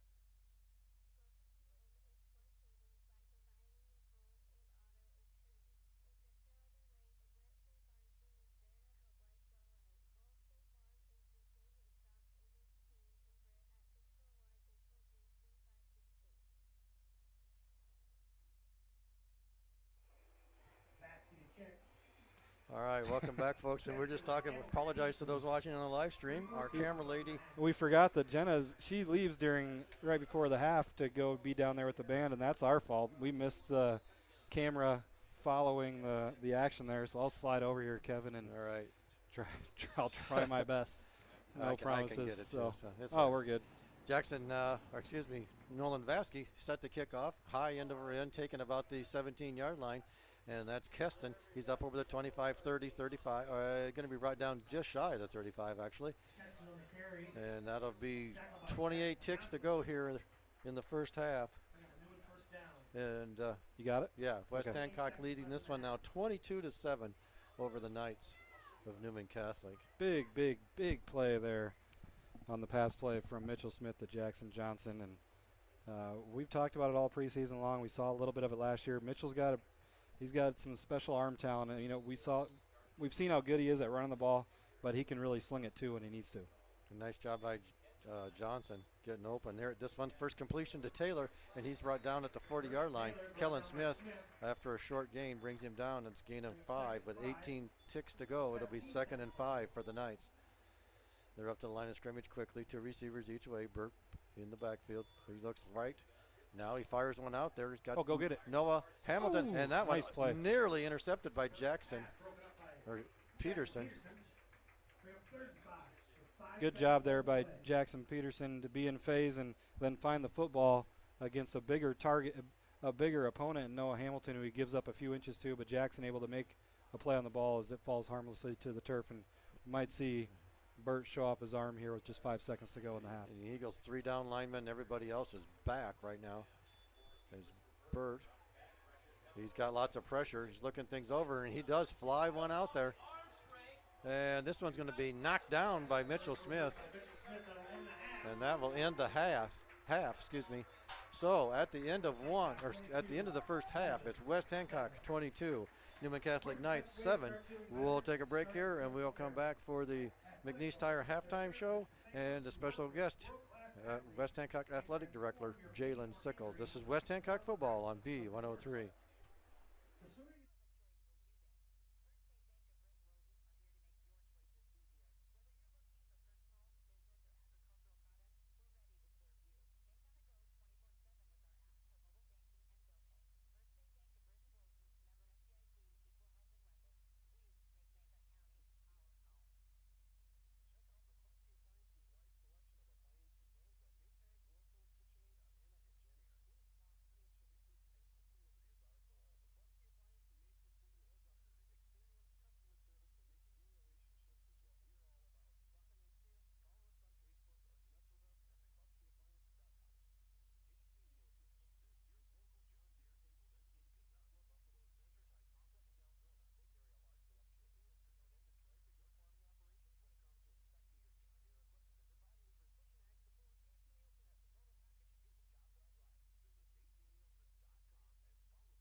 All right, welcome back, everyone, to the McNeese Tire halftime show. Tonight's halftime show is being brought to you by McNeese Tire and Automotive in Britt. For all your vehicle, semi-truck, and ag tire needs, you need parts and service, see McNeese Tire and Automotive, a mile and a half west of Britt on Highway 18. McNeese Tire says good luck to the West Hancock Eagles. You can contact them at 843-3536 or check them out online at mcneesetire.com. Our halftime score here with welcoming the Newman Catholic Knights to town tonight here at Sanger Field, and our halftime score, West Hancock 22 and the Newman Catholic Knights 7. We'll recap the scoring here for you in the first half. Eagles struck first in the first period with 5:54 to go. It was Cale Zool on a 3-yard run, and he also converted the 2-point conversion, put the Eagles up at that point 8-0. And then with 8:55 to go in the second period, Ryland Barnes ran for 4 yards off the line of scrimmage, and Mitchell Smith to Jackson Johnson for the 2-point conversion put West Hancock up 16-0. Newman Knights had a couple of really good drives in the first half where were unable to convert and put any points on the board, but then with 4:35 to go before the halftime break, it was Max Burt on a 1-yard run. He also kicked the extra point and made it 16-7, West Hancock in favor. And then with just 34 ticks to go before the halftime break, it was Mitchell Smith to Jackson Johnson on a 41-yard pitch and catch. And Ryland Barnes' run failed, bringing the score to our halftime score of 22-7. favor of West Hancock. So, Jay, exciting first half. Yeah, exciting. Whoops, sorry there. Got to turn you up. That's all right. Exciting first half, and not to mention, I was just thinking about this, and West Hancock had 2 40-plus yard plays called back via the penalty. So could be a different looking game. A really big. First off, credit Newman when they needed a touchdown. That was a must-score drive for them, and they put together their best drive of the game. They really got something going when they with the quarterback run game. They had a couple nice runs for Max Burt by design. They got him going there. They were able to get a score when they need it. But then credit West Hancock.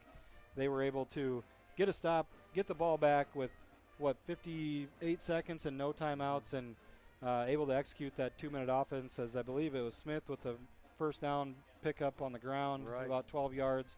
And then he was able to find Jackson Johnson running free down the field from the slot position, and Johnson able to make a nice catch and score. So real big answer there for West Hancock, especially when you start the second half with the ball. Right.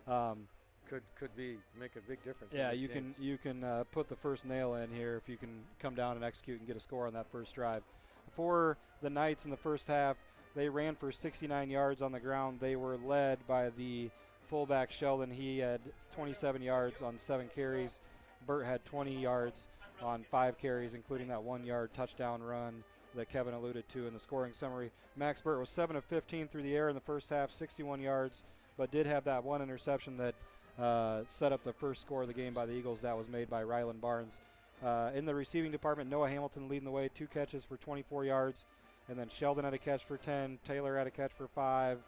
Lewerke had a big catch for 10. And Wolf had a catch for 3. So Burt does a good job of spreading the wealth around. And you can see kind of his creativity when the play kind of just blows up.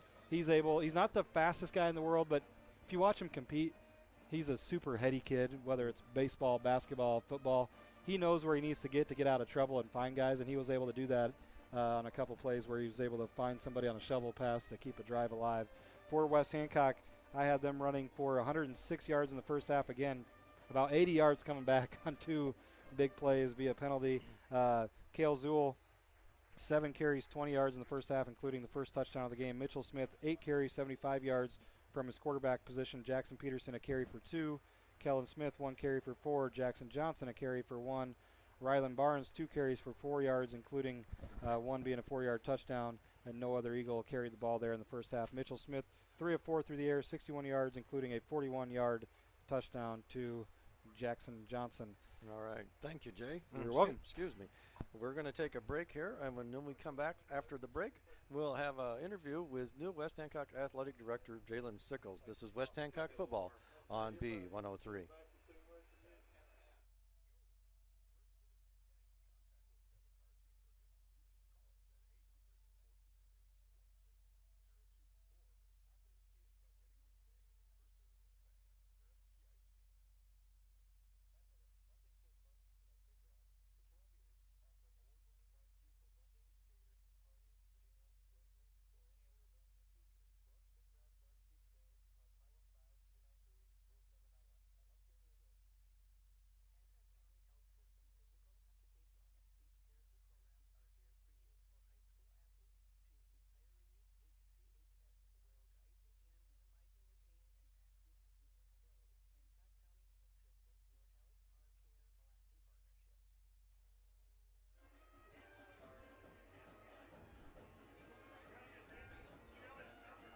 All right, welcome back here to the McNeese Tire Halftime Show. We have 7:18 to go before the second half starts. West Hancock leads this one 22-7 over the Newman Catholic Knights, and we are joined now with new West Hancock Athletic Director Jalen Sickles. And I want to just take an opportunity to get the fans out there that are listening tonight to know Jason a little bit, or Jackson. Let me try that again. Jalen, I'll get it out a little better. And so, Jalen, why don't you just tell us a little bit about yourself? Oh, yeah. I'm a Simpson College graduate, accounting degree, sports administration, and a master's in teaching. And I taught high school business in Baxter, east of Des Moines there for 3 years. I coached a little bit of high school basketball, and also coached 9 years of high school baseball in Ankeny. And so coming here also going to be the head baseball coach here for West Hancock. So I'm excited for this summer. That's great to have you here. You started off the job here at West Hancock. Obviously, you jumped right into football season in the big Hall of Fame week last week. That was something new for you to experience. And what's been your experience at West Hancock so far? I know it's early, but Oh yeah, definitely a good one. You can tell that the town is big on their football, and that's the tradition that's been around for a while, and it's good to be a part of it. You know, they had the Hall of Fame event, kind of got me going right away, and it's good to have it behind me, and it kind of calms me down. And now I've had the couple home football games now, and got those figured out, and also one home volleyball game. So kind of got the fall sports figured out as far as setup, management, all that kind of stuff. so you mentioned that you had taught business before down at Baxter. What is your position here at West Hancock? So my teaching position in the middle school is at-risk coordinator, working with kids that are behind on their homework. Also working with 5th and 6th graders on their reading fluency and getting those numbers better, trying to make the 5th and 6th graders better readers. And also I teaching one section of 8th grade financial literacy. So All right. that's kind of where my passion is in the financial literacy. So that's kind of fun to have. That's wonderful. That's great. So, I'll give you a little advice here. I moved to West Hancock 32 years ago, and I tell you, you're going to love it here. I want to wish you as much success as possible. You going to coach baseball, I understand. I bet you're probably happy to see Max Bird as a senior. Yeah, him and Doug Taylor. Luckily, I looked at the schedule, and I don't think they're on our regular season schedule, but Okay. I'm sure we'll probably get them in our district, and that's how that goes. And to tip your hat to them, they've had those guys that have been around for a long time, been playing since they were 8th graders, and it'll be good one more year of those guys, and then we'll get those guys out of here, and hopefully maybe be able to beat Newman here coming up. That'd be wonderful. All right. Well, I'm going to thank you for joining us tonight, my friend, and I want to wish you the most success that you could possibly have here at West Hancock, and go Eagles. Yeah, appreciate you having me. Thanks. All right, thank you. We're taking another quick break here on the halftime show, the McNeese Star halftime show, and then we come back. We'll talk about what these teams need to do here in the second half. This is West Hancock football here on B103.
All right, welcome back here at Sanger Field, and the score is 22-7. West Hancock leads Newman Catholic. And before I turn it over to Jay on the McNeese Tire halftime show, and once again, this week and every week, McNeese Tire is our sponsor of the halftime show for all your vehicle, semi-truck, and ag tire needs, parts and service. See McNeese Tire and Automotive, a mile and a half west of Britt on Highway 18. Check them out online at mcneesetire.com or give them a call at 843-3536. Or excuse me, yeah, that is correct. I almost mixed your number in there, Jay. I was going to have them call you for tires. I get a call for. Oh, I get turned up here. I was going to say I get a call for McNeese Tire usually about once a week because our phone number is between my office and their shop are just mixed up by two numbers. So. Well, before I throw it over to you to catch us up with some scores, I just want to give a shout out to the West Hancock cheerleaders. We have got a large number of cheerleaders this year. I mean, some years we don't have very many, but we sure do it this year. And I just want to recognize them very quickly here. It's Hayden Lang, Karina King, Heather Inksler, Mackenzie Brooks, Jennifer Carshins, Danielle Nelson, Caitlin Deutsch, Ellie Christensen, Remy Brown, Hannah Barker, Addie Prime, and Carly Andreessen. Those are your West Hancock varsity football cheerleaders this year.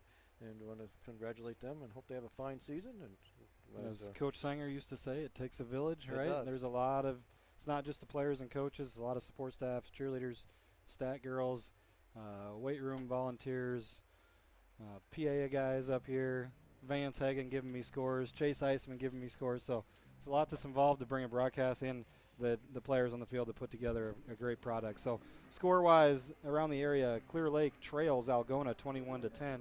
We thought maybe Algona would have a pretty good season after seeing them in the scrimmage. They lead that one 21-10. Big game, Osage at Applington Parkersburg. Osage leads that 17-14. Humboldt leads GHV 20-0. That game is being played in Garner. Mason City leads Spencer 14-7. No score between Garrigan and North Iowa. Spirit Lake all over Forest City 34-0. In District 2 matchup, St. Ansgar leads West Fork 20-0. And in a District 2 non-district matchup, Nashua Plainfield travels down to Wapsie Valley, who's got a pretty strong team this year. Wapsie leads that one 27-6. In the Class A Radio Iowa top 10 poll, some top 10 teams playing tonight that we have scores on. East Buchanan leads at North Lynn. That's a big game. They lead 14-8. North Lynn was ranked number 1 in some polls, and now they've fallen out after losing last week to Albernet. Woodbury Central leads Logan Magnolia 33-0. Big game between two ranked teams. Grundy Center, number 5 in Class A, visiting Dyke New Hartford, number 3 in Class 1A. That game is tied 7-7. Kevin? wow. So tight one down there with the Spartans and the Wolverines. I tell you what, if the Spartans can just keep that close, I would say that they've proved to me that they've reloaded. Yeah. I know you've got ties down there. I've heard that they had a pretty good group coming up. Thankfully, Mr. Hancock has graduated and moved on, as he was a terrific player, so they were trying to fill his shoes. But I think their coaching staff have a good thing going down there. And Max Burt kicks off here to start the second half, and it bounces, and it's going to be taken about the 13-yard line by Jackson Peterson. He's going to get up to about the 18 before he's swarmed over. And the Eagles will start 1st and 10 there to start the second half. So yeah, kind of an in-between hop there. Peterson, I think, thought maybe that ball would go out of bounds, skirt out of bounds. He had to field it, able to get it upfield, and West Hancock will take over at their own, what did we say, 20? It's going to be just inside 18, I yard believe. line? Yeah, yep, 18. So we didn't get really to it, but Jenna Jenna is back. Keys to the second half for both teams. I think major key for Newman is they got to get a stop here right away, especially after giving up that backbreaker of a touchdown right before the half. Their defense is in must-stop mode. And then for West Hancock, can they get reestablished in their normal offensive? And they do just they do that on this play as Kane Zool rips off a 11-yard run. Kale Zool, actually. Excuse me, and Kale. He takes it up to the 31-yard line. A nice gain on first down for a first down in traditional wing to the right football of West Hancock. Yeah, that's what I was going to get to right before they got the playoff. Can West Hancock get reestablished in their wing T game? And they do that already. Wing to the left now is Smith. They give it to Jackson Peterson off the left side. Jackson's into the secondary. He's up to the 40-yard line. It'll be 2nd down and 1 for West Hancock, depending on the mark here. And I believe they'll mark it right on the 40-yard line. I think that was the first time we called him Kane. So we're doing tonight, anyways. We get tonight, yeah. I think we get one a night. Haven't called him Jake yet, so that's good. Wing to the right now for Rhett Eisman and company. He looks things over and goes under center. And turns and gives it to Zool off the left side. Big hole. He's got the first down to about the 45-yard line, just beyond the 45. And it'll be 1st and 10, West Hancock.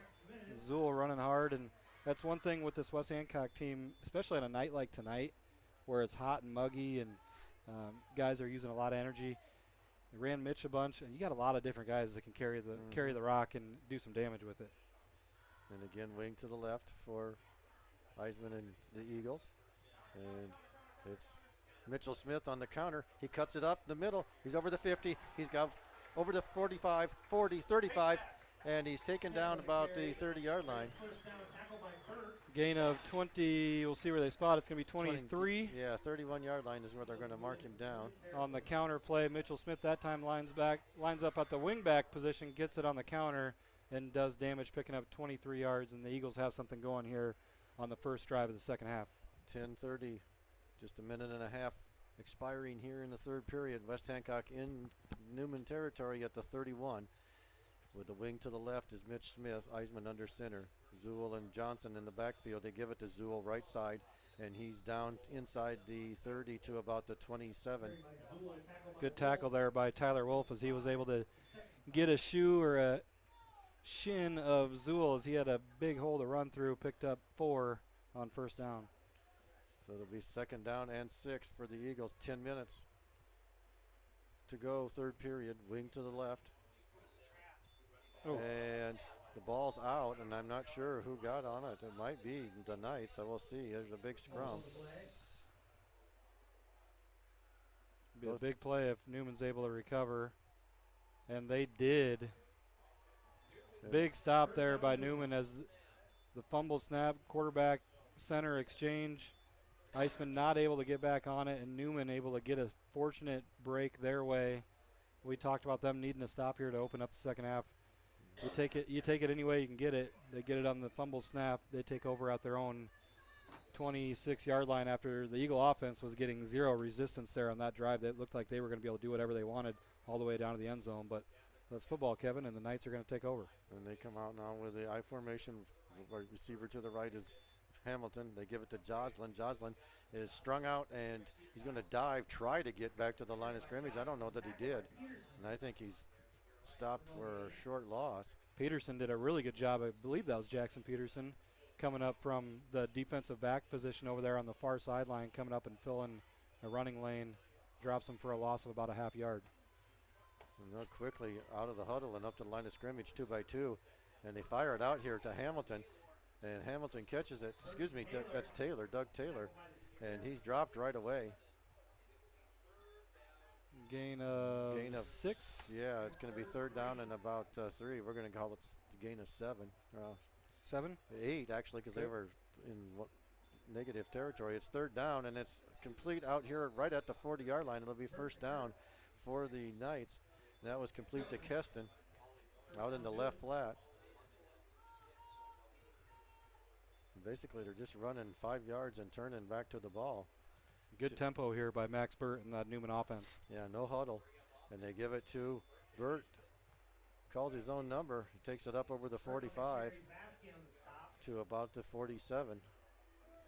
And we'll bring up second down and 3. Burt showed that capability on their touchdown scoring drive with that quarterback run game. And this time now the Knights going to slow down the tempo here as they run, I believe it was 3 new players onto the field there. But they had some nice things going there with the tempo. And single receiver right, that's Hamilton.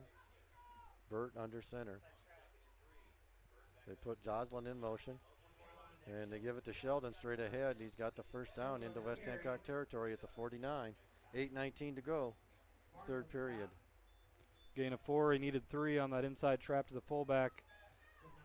Zach Sheldon, sophomore, 6'1", 200-pounder. Now they're back to 2 by 2. And Burt looks right. Lots of time. Fires in the middle. In and out of the hands of his intended receiver, and that was intended for, I believe, Hamilton. And Hamilton. Burt kind of gave a pump fake as the initial look that he wanted wasn't open. Then he found Hamilton late over the middle, but not able to come up the completion. Going to be a second and long for the Knights. Second and 10, 8:07 to go here, third period. 17th pass attempt there of the game for the senior quarterback, Max Burt. So the Knights will come to the line of scrimmage. Single receiver. That's Keston to the right. Joslin in the backfield. Burt under center. Turns, gives it to Sheldon. Sheldon melt right away by West Hancock defense. Gain of just very short yard. And it was Ian Connor and Mitchell Smith in on the tackle. A lot of different guys getting in the game defensively for West Hancock, just trying to keep bodies fresh.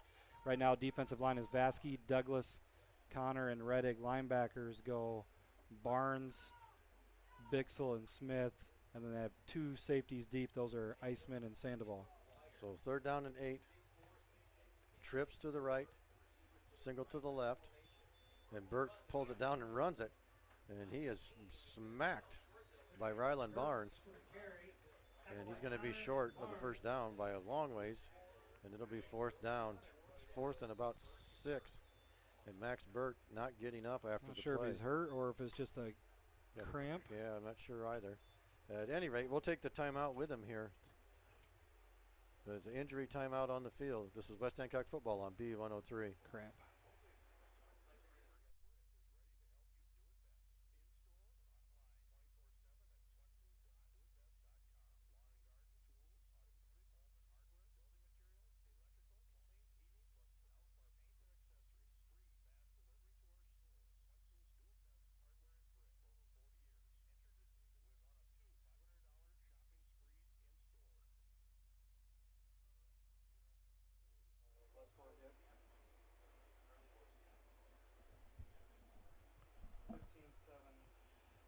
All right, welcome back. Still 22-7 here. West Hancock leads. 7:18 to go in the 3rd period as they work a cramp out of Knights quarterback Max Burt, and see if they might have to find a different punter, I believe. Well, they're going to have to either, I think he's got to leave for a play unless they decide to call a timeout.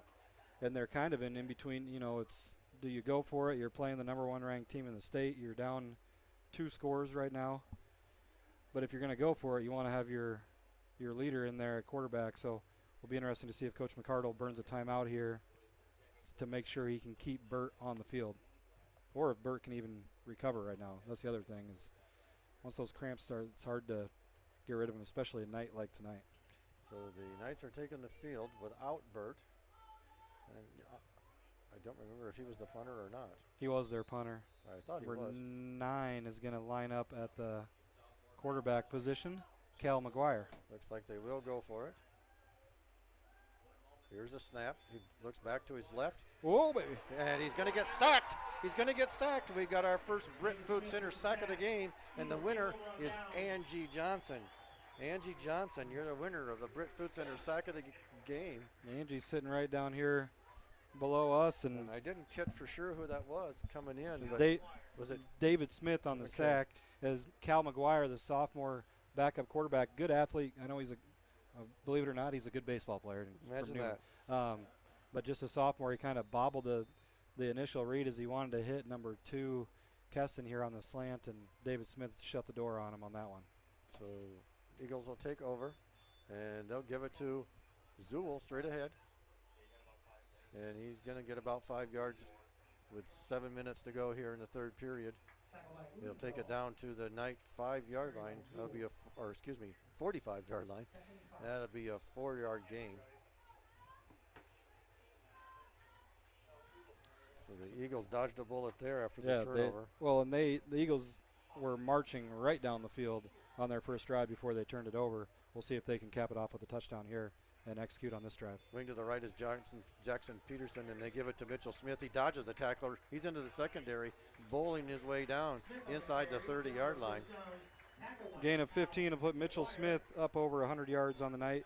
113 is what I've got him for unofficially on 10 carries for the Eagle football player. So 6.5 minutes to go in the 3rd period.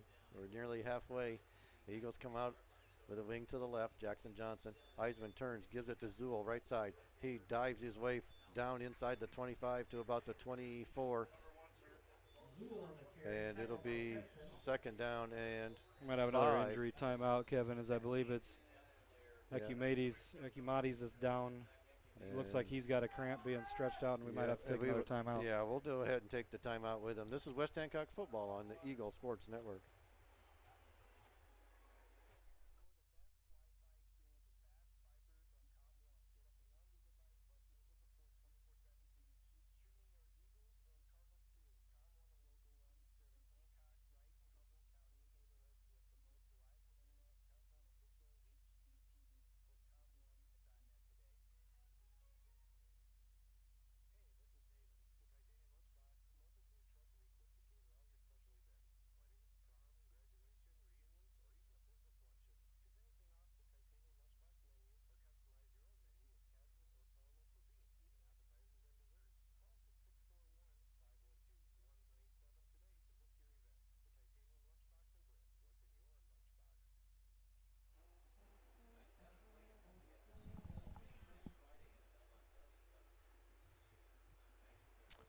All right, working out the cramp out on the field, and we are ready for action, I believe.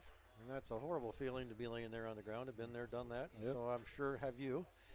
One other score update, Kevin, to give you. Hartley, Melvin Sanborn, they're ranked number 6 in the Radio Iowa poll. They are at number 9, Lamar's Galen. They lead that one 15-7.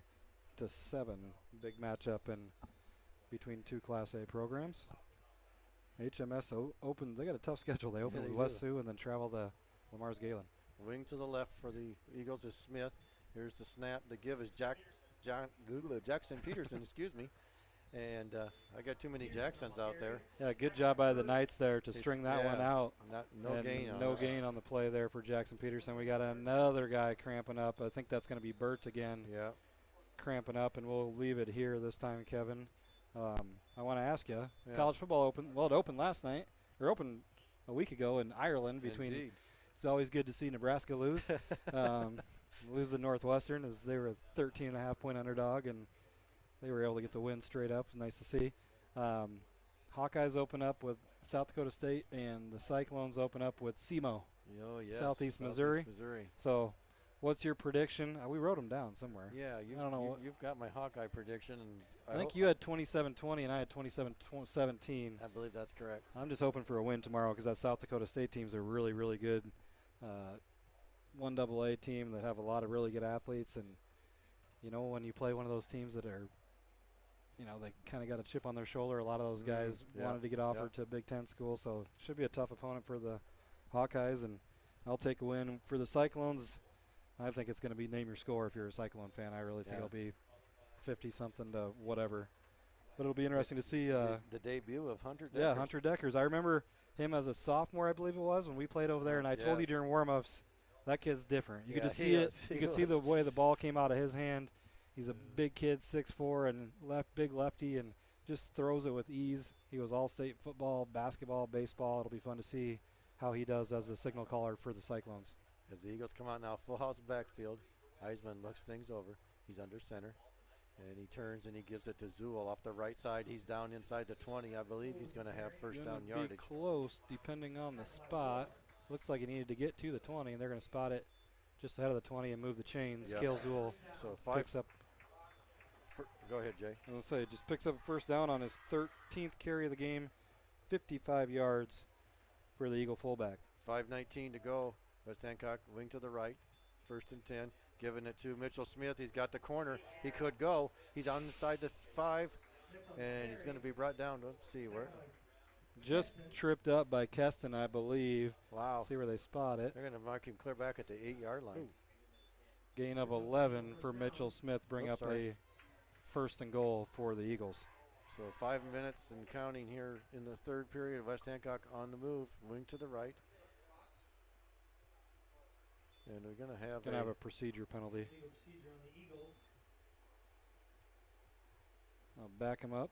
Still be first and goal from the Knight 13-yard line. Jackson Peterson will bring in the play, and Jackson Johnson will come out. So we got Smith and Smith and Smith and Jackson and Jackson. Yes. And Jay and Kevin in the wing to the right is Jackson Peterson. Eisman under center, gives it to Zool. Zool dives straight ahead. He's inside the 10 now and back to about the 8-yard line. Picks up the penalty yards back. He burrows his way for 5 yards. So it'll bring up second down and goal. If I remember right, Kevin, there's a couple more Jacksons on the team. There's Jackson Vasky. Yes. Yep. All right, so it's wing to the right again.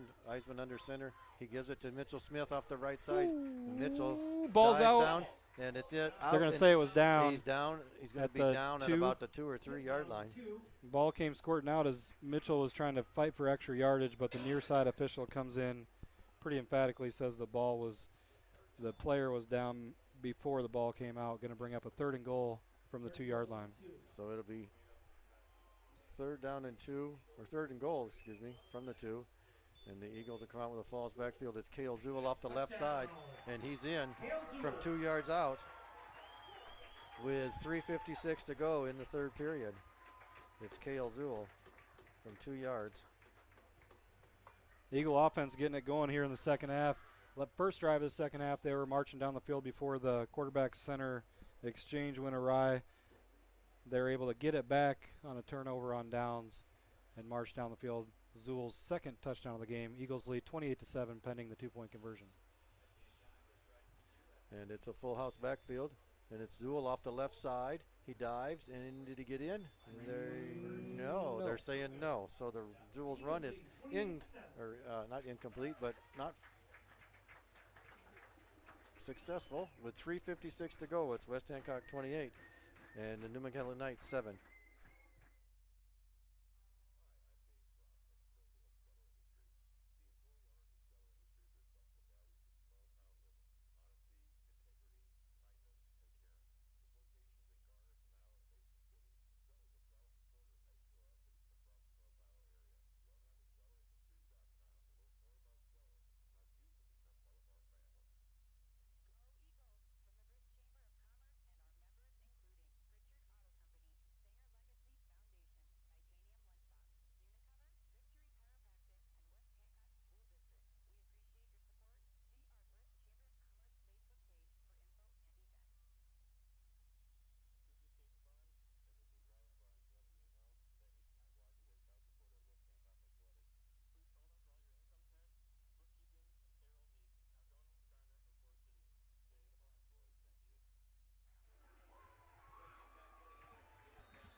All right, welcome back.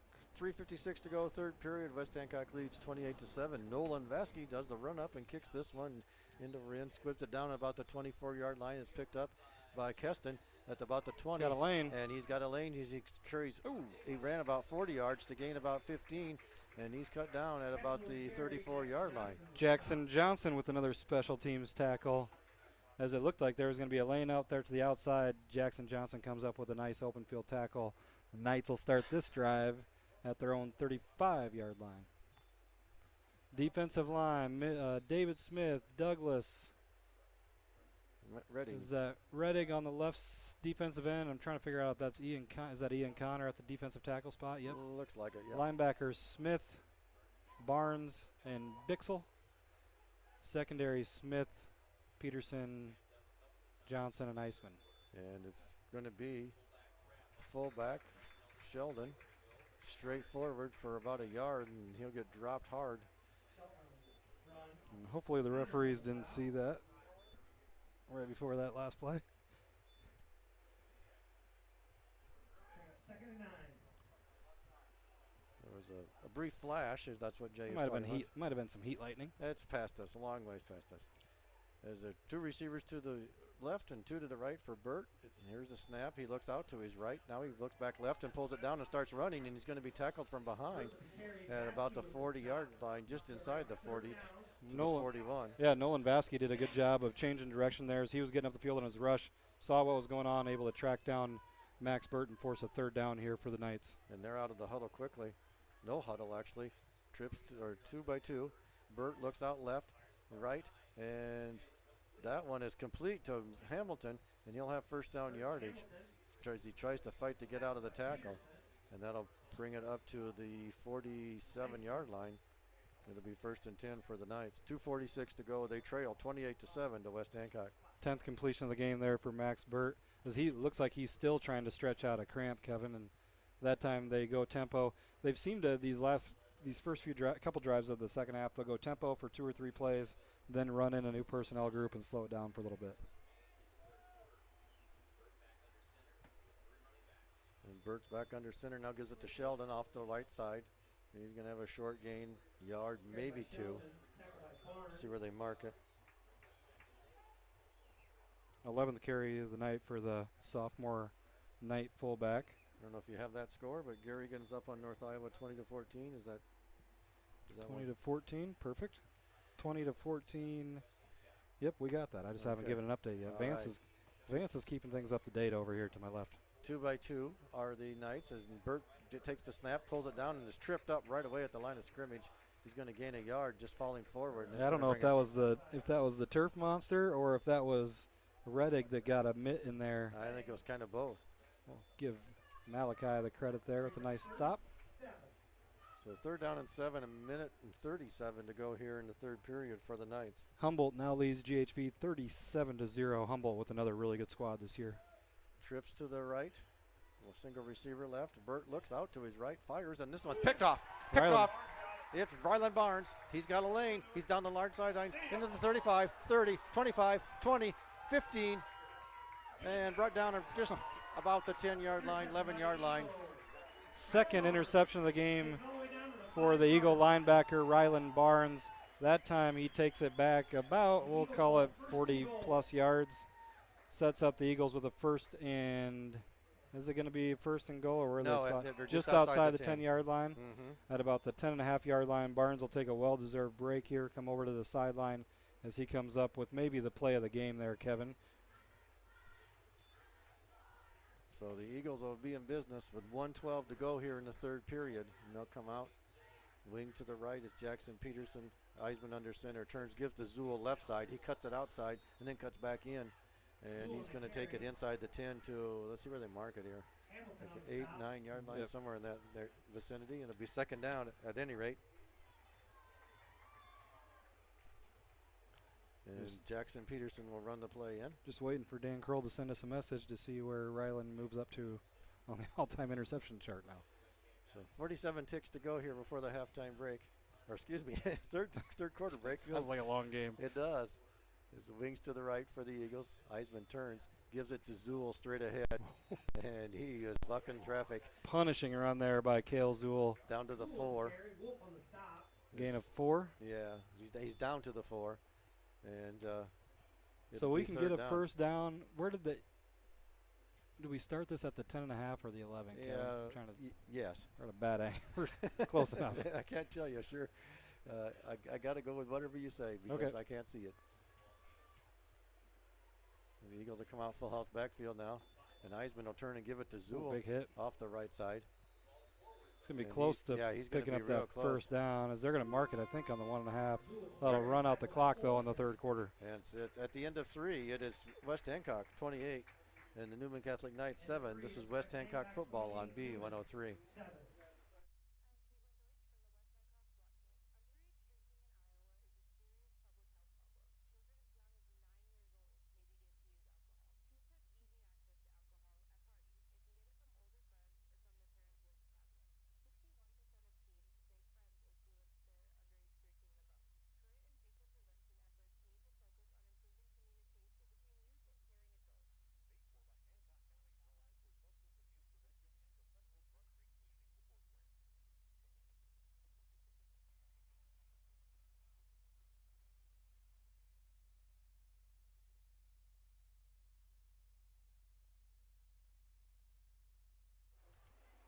All right, welcome back. Start of the fourth period. Boy, I'm all goofed up.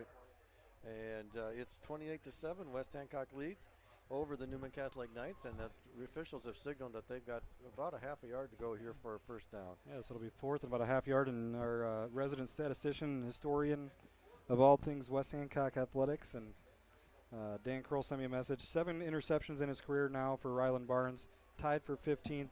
Has as many now as his older brother, Kaysen. Oh, there you go. Who had 7 as well. And shout out to Dan and everybody that helped out last week, again, with the first Hall of Fame ceremony. They inducted the first 3 classes.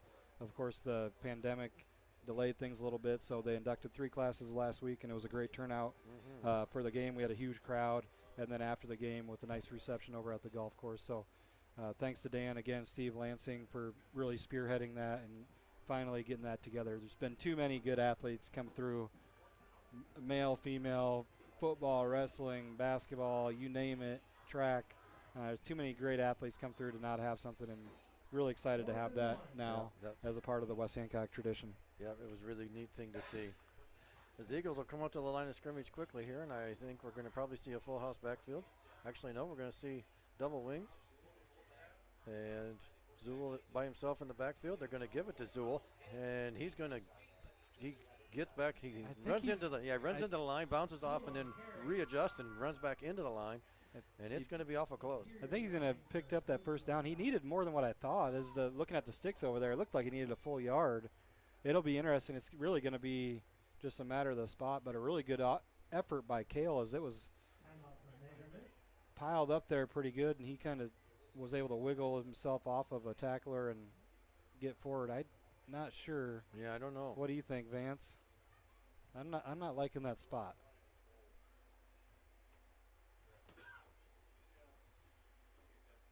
I think he might be just short, Kevin. Oh, no. Oh, yeah, he's going to be way short. Way short. They had to stretch out that, going to be short by about the quarter of a football. Newman will take over. So the Newman Catholic Knights will take over deep in their own territory. And by deep, I mean about the 1 yard line. You feel like West Hancock has left a lot of points on the board in this one. They have. They had a couple big penalties brought back, 40-plus yard plays. First drive of the second half was easy going through that defense. Probably the easiest the offense made it look all night before the fumble. And that was one of the things that we talked about in the pregame is cleaning up that stuff. And you know, Eagles looked great at times doing that tonight, but once in a while, the train slips off the track as the Knights come out now. Max Burt standing deep in his end zone, and he's got lots of pressure as he rolls out. He fires one out there, and this one is going to be knocked down by Kellen Smith. Good job by Kellen Smith. Brady Bixel put a big hit as he was, I think he was a spy there on that play of Burt, able to fire off, make a big hit right as Burt was throwing that ball out there to number 2. That was Keston who it was intended for, but again, Kellen Smith was right there with him, makes a play on the ball. Great coverage tonight by these Eagle cornerbacks. Jackson Peterson and Kellen Smith have made some really, really nice plays, locked up one-on-one with guys that are much longer than they are. Yes, they are. Single receiver each way now for the Knights. Now they move a slot man out to the right, and Burt gives it to Sheldon right away up front, and he's going to get stuffed up right away. He's going to defend on the spot. No, they're going to say he got. Yeah, they're going to say he just got out with his forward progress. So he probably lost a half yard on the carry, but he was able to get his forward momentum just outside the shadow of the goal line, as those Eagle defenders were sniffing some points there. So the Eagles, or the Knights, will, with 11:20 to go here, face a third down, and they are right on their own goal line, about the length of the football out of the end zone. And they'll come out with a tight formation. Burt will go under center, and I imagine he's just going to try to keep it up. He's rolling out to his right. Double move. And he's in trouble, and he throws it. And that's going to be, that's got to be intentional grounding. There was no man. The referees are going to talk about it. Oh, he did have 33. Oh, he had 33 in the area. You're right. So he'll be okay there. But it'll bring up fourth down. That'll bring up 4th and 11. So it'll be fourth down and 11. The length of the football away from a safety. And being out of the pocket there, Kevin got it back to the goal line. Right, yep. So, but now he's going to put his heels on the back of the end zone and have to punt it deep to, it looks like Barnes and Smith are going to. Have to be very careful here that you don't step backwards out after the snap. And he gets the good snap. He gets a nice kick. It's going to be taken by Mitchell right on the 40-yard line up to the 35. Now he gets over here to the near side, 30, trying to outrun the defense down to the 25 and 20, 15, 10. And he's going to be knocked out of bounds about the 6-yard line, I believe. No flags on the field right now. So it'll be first and goal for West Hancock. We'll just stay on that end of the field, Kevin, as Burt kicks it out of his own end zone after the Eagles get turned away on 4th and short. The Knights unable to do anything with it offensively, and then Smith takes it back. About a 35-yard punt return there sets up the Eagles again, first and goal, this time from their own the Knight 5-yard line. So the Eagles are starting good field position here.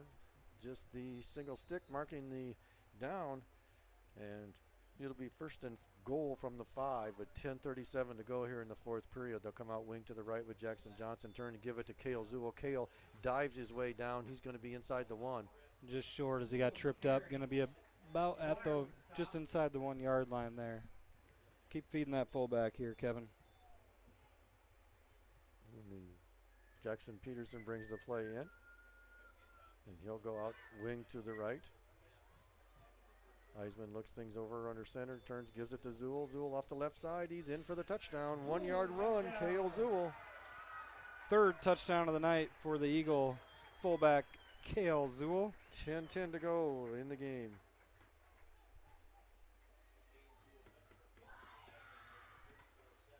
Now Kellen Smith will bring in the play for the 2-point conversion, and Mitchell will come over and take a breather. Mitchell Smith, that is. We have so many Smiths, we're going to have to start referring to them by their first name. Yes, sir. So fans, Mitchell Smith is now Mitchell, or Slash as Jay calls him, as a full house backfield. They pitch it over there to Kellen, and Kellen, he's tripped up as he crosses the line of scrimmage, and the conversion will fail. So with 10-10 to go in the fourth period, it's West Hancock 34, Newman Catholic 7. This is West Hancock football on B103.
All right, welcome back, folks, to Sanger Field. West Hancock leads 34-7 with 10-10 to go here in the fourth period after the touchdown by Kale Zool. And Nolan Vasquez set to kick off, and this one's in for end, taken at the 21 by Noah Hamilton. And now he switches back and goes up the middle of the field, dodges out of a tackle at the 40, and is brought down at the 44-yard line, where the Knights will start with good field position. Best return of the night there for Noah Hamilton as he was able to weave his way upfield and give the Knights good starting field position as they'll take over from their own 44-yard line. Defensive line here for the Eagles will be Vasky, Douglas, Coogee, Reddig. Linebackers Smith, Bixel, and Barnes. Cornerbacks Peterson and Kellen Smith, and two safeties deep now Jackson Johnson and Red Eisman. Jackson Johnson and Luis Sandoval have been rotating just like they did in that first game. So the Knights will come out here with, it looks like, a single receiver left, and that's Keston. And a full house backfield behind Burt. And they're going to have a flag. What do we got going here? It'll be Procedure penalty? Yeah, it'll be a false start. Somebody moving up front. That was, so that'll back them up 5, and it'll be 1st and 15 for the Knights. one thing, Kevin, I want to make sure it doesn't get lost in this game. I've been really, really impressed with the Eagles secondary going up against some really, really viable targets, good length, and they've been up to the challenge so far in this one. Yes, they have. A single receiver now for the Knights as Burt drops back to pass, looks left all the way. And this one broken up by Kellen Smith, and that was intended for Keston.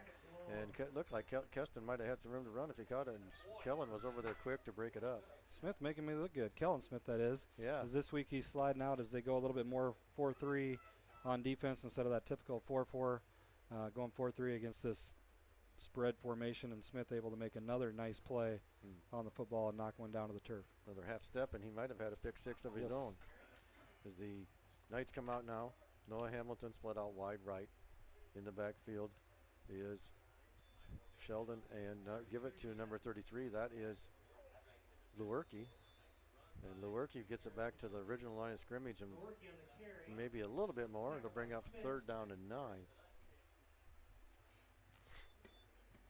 There's Tyler Wolf and Lewerke in the backfield now for the Knights. Gain of 6 there for Lewerke. I've got that as his second carry of the night.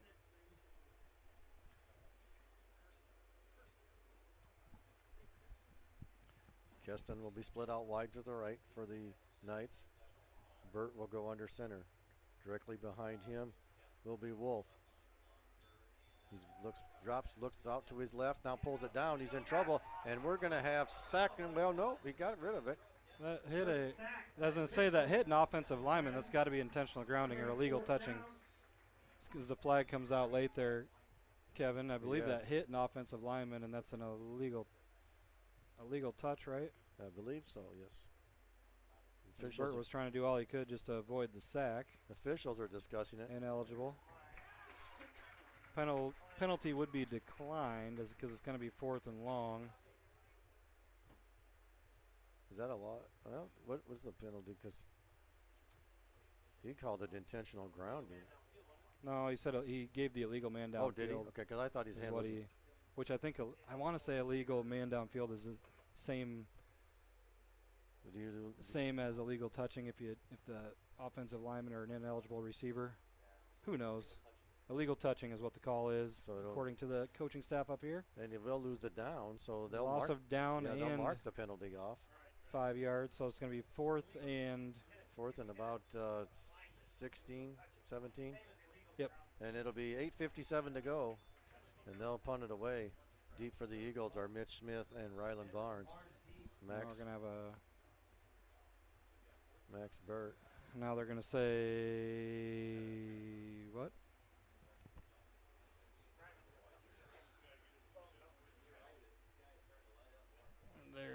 I'm wondering if they're seeing that there's some lightning going on that's well away, moving away. I wonder if that's what they're talking about. I hope it's not. Yeah, that's over by.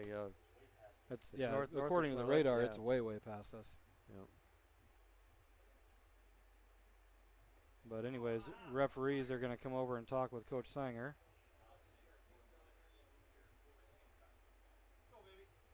Or not. All right, so we're ready for the kick now. 8:57 to go, 4th period. Back to punt is Max Burt. It's a good snap, and the kick is off, nearly blocked, and it's going to be taken by Ryland Barnes at about the 22, 23-yard line, and it'll be Newman Knight ball as the ball pops out. Yeah, it looked like Ryland was just trying to make a quick little move and forgot to take the ball with him, and Newman will take over from their own 22-yard line. So just a lot of yardage left on the field tonight, Kevin, with some couple of silly turnovers and some penalties, and that just goes to say how good this football team can capably be. Mm-hmm. They're up 34-7 with a lot that they've left out on the field tonight against a pretty good Newman Knight football team. And the Knights will come out. Noah Hamilton split out wide left, double wings. Burt back looks and throws it out Hamilton's way, and this one's going to be picked off by Kellen Smith. Kellen Smith, man, he's had a game tonight at that defensive back position. He says, heck with that turnover, I'll just get it back. That time he finds the football quickly, and he makes another big play from his defensive back position. Kellen Smith, just a junior, terrific night tonight. And so the Knights will turn it over with 8:41 to go, and it'll be West Hancock ball. And I did notice one of the things, and I didn't mention it earlier, there were 6 turnovers in that Central Springs and Newman Central game. Springs had what, 3 or 4? Yeah. So it was a bunch. I think there was actually 3 fumbles by Central Springs and 3 interceptions. So. Yeah. Eagles come out now, wing to the right, and they'll give it to Zool, and he's out in the open field. He's over the 25, 35, 40, 45, 50. Get up, Kale. 45, 35, 30. Oh, baby. Dodges a tackler and is brought down at the Knight 25-yard line. I'm going to have to do some math here, Kevin, but great run there by Kale Zool. He'll go over 100 yards with that carry. Well, he went 7. And we had a flag. It's coming back. Oh, nuts. Oh, my goodness. What another 50-plus yard, 40-plus yard carry. So they went from 20 to 25, 43. That was a 67-yard run that's going to get called back here. I was just going to write that down. So it'll still be a first down, but it'll be a first down at the Eagle 27-yard line. So with 8:27 to go. It'll be 1st and 10 for the Eagles. And Kalo's going to need a break here, I think. As Eagles come out wing to the right, and they give it to straight ahead. Let's see who has it. It's Bixel on the carry. He's going to gain about 3 yards. Second down and 7. 8 minutes and counting for the Eagles and the Knights here at Sanger Field. West Hancock leads 34-7. Sorry about that, Kevin. I missed that one. You said that was Bixel on the carry Yeah, for 3? Bixel for 3. And it'll bring up 2nd and 7 for the Eagles. They'll break the huddle with a full house backfield, actually wing to the left. And it'll be Jackson Peterson. He looks to find the corner, and now he gets it. He's up over the 35, 40, 45, dodges a tackler over the 50, 45, and into night territory to the 40-yard line is Jackson Peterson. And no flags, Kevin. No flags. Gain of 30 there for JP Jackson Peterson, coming off a 3-touchdown game last week, 2 on the ground and 1 pick six. Picks up 30 there on his 3rd carry of the game. So it'll be 1st and 10 for the Eagles on the night 40.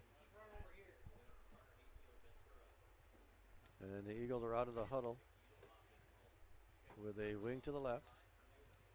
Eisman looks things over, gets under center, gives it to Bixel straight ahead, and he's bouncing off of tacklers. He takes it down to about the 32-yard line. Bixel running hard there.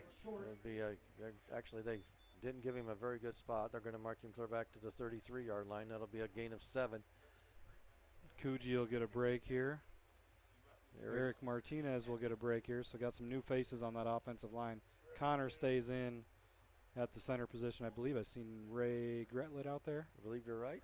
As the wing is to the right now, and that's JP, and they're going to give it to Bixel. Bixel bulldozes his way, stiff arms the man, pushes him to the ground, and takes it down to the 26-yard line. That'll be a 1st down for the Eagles with a 6:47 to play here in the game.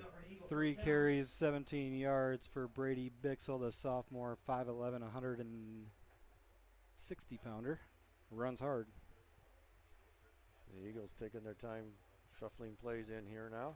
Nolan Vasky now into the game. Luis Sandoval, Red Iceman stays in at quarterback. I believe Malachi Reddig and Caden Douglas are the offensive linemen on this left side. Zach Munson is a right tackle in this formation. And here's the snap. Give is to Bixel off the right side. Takes it down to about the 21, 22-yard line.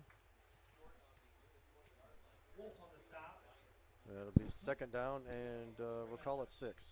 I want to make sure we give credit to everybody who's in there. Is Wood still in at guard, right guard? I'll check it here as soon as they break the huddle. Hard to see. I know Zach Munson is it's always kind of hard on your eyes when you see a number 40 playing tackle, but that is Zach Munson out there playing right tackle. And we'll try to figure out who that right guard is. Yeah, Connor Douglas. It is, it is Jake Wood. Yep, Jake Wood on the other side. As Eisman looks things over, goes under center, turns, and he's going to give it to Kellen Smith off the right side. Down Scoot, Kellen. Bounces off some tacklers and then dances his way up to the 15-yard line. That's going to be a 1st down for West Hancock. 5.5 to play here. And they're inside the 15 down to the 14 now. Good job there by Kellen Smith as he made a little move there as it looked like he might have been tackled for a loss. Yeah, he was able to get upfield, pick up a 7 or 8. Eagles doing a good job of getting a lot of different guys in the game right now, especially recovery is going to be really hard and really important after this game just because of the nature of the weather tonight and it being hot and humid.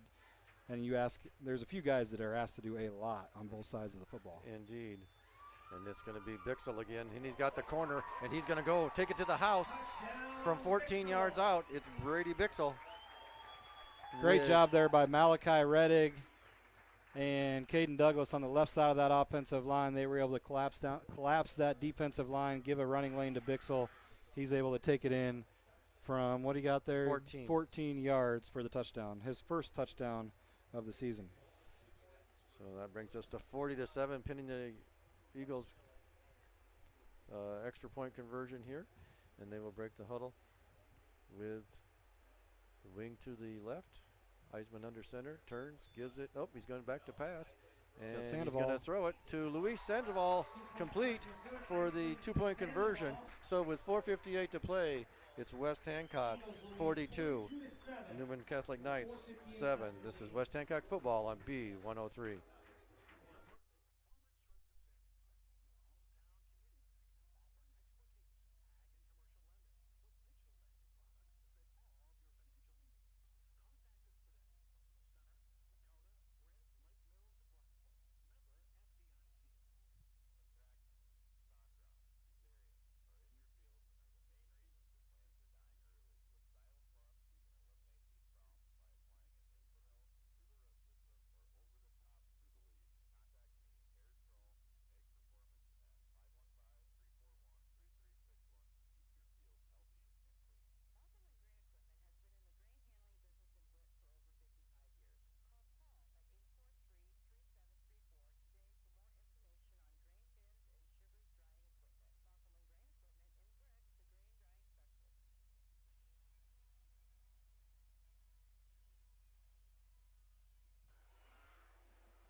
All right, welcome back here to Sanger Field. West Hancock with 4:58 to play goes up 42-7 over the Knights, and we will have this next 5 minutes probably go a little faster, Jay, as the clock won't stop. Yes, sir. I'll take that. And again, stay tuned for the Radio Iowa scoreboard show coming up at 10 o'clock. 52 minutes away, you'll get all the scores from around the state, including some big ones in Class A. HMS at Lamar's Geelan. That game was still 15-7. HMS leading that one. North Lynn was leading East Buchanan 14-8 at last report. And Applington Parkersburg now leads Osage 20-17 at last update that we had. So Vasky getting ready to kick here, and while we do that, I'm going to remind you again about signing up for the Britt Food Center sack of the game. Get in there from 8 to 4:30 each Friday and sign up and win your free sack of groceries. And this one's high, end over end, going to be taken at the 22-yard line by Keston. And Keston takes it up over the 40 to the 42 before he's brought down. So a nice return of 20 yards to start the drive. Another nice return by the Knights on a kickoff, that time by Keston. You said Britt Food Center sack of the game. We had Angie Johnson on that one. Yep. That was David Smith on the sack. Last week we had a winner as well. That was Karen Connor. So two moms of football players have won in back-to-back weeks here to open the 2022 season. And they need to keep feeding those football players. Keep feeding the people. Who had the sack last week? Was it Vasky that had the sack? Yes, Roland Vasky. Got a bunch of new guys in here for the Eagles. Linebackers. Got Boothroyd's in there. Boothroyd and Kellen Smith at the cornerback positions. Faust, Bixel, and Muntz at the linebackers. Iceman and we'll take a timeout here with 4:12 to go, and we'll take the timeout with them. This is West Hancock football on B103.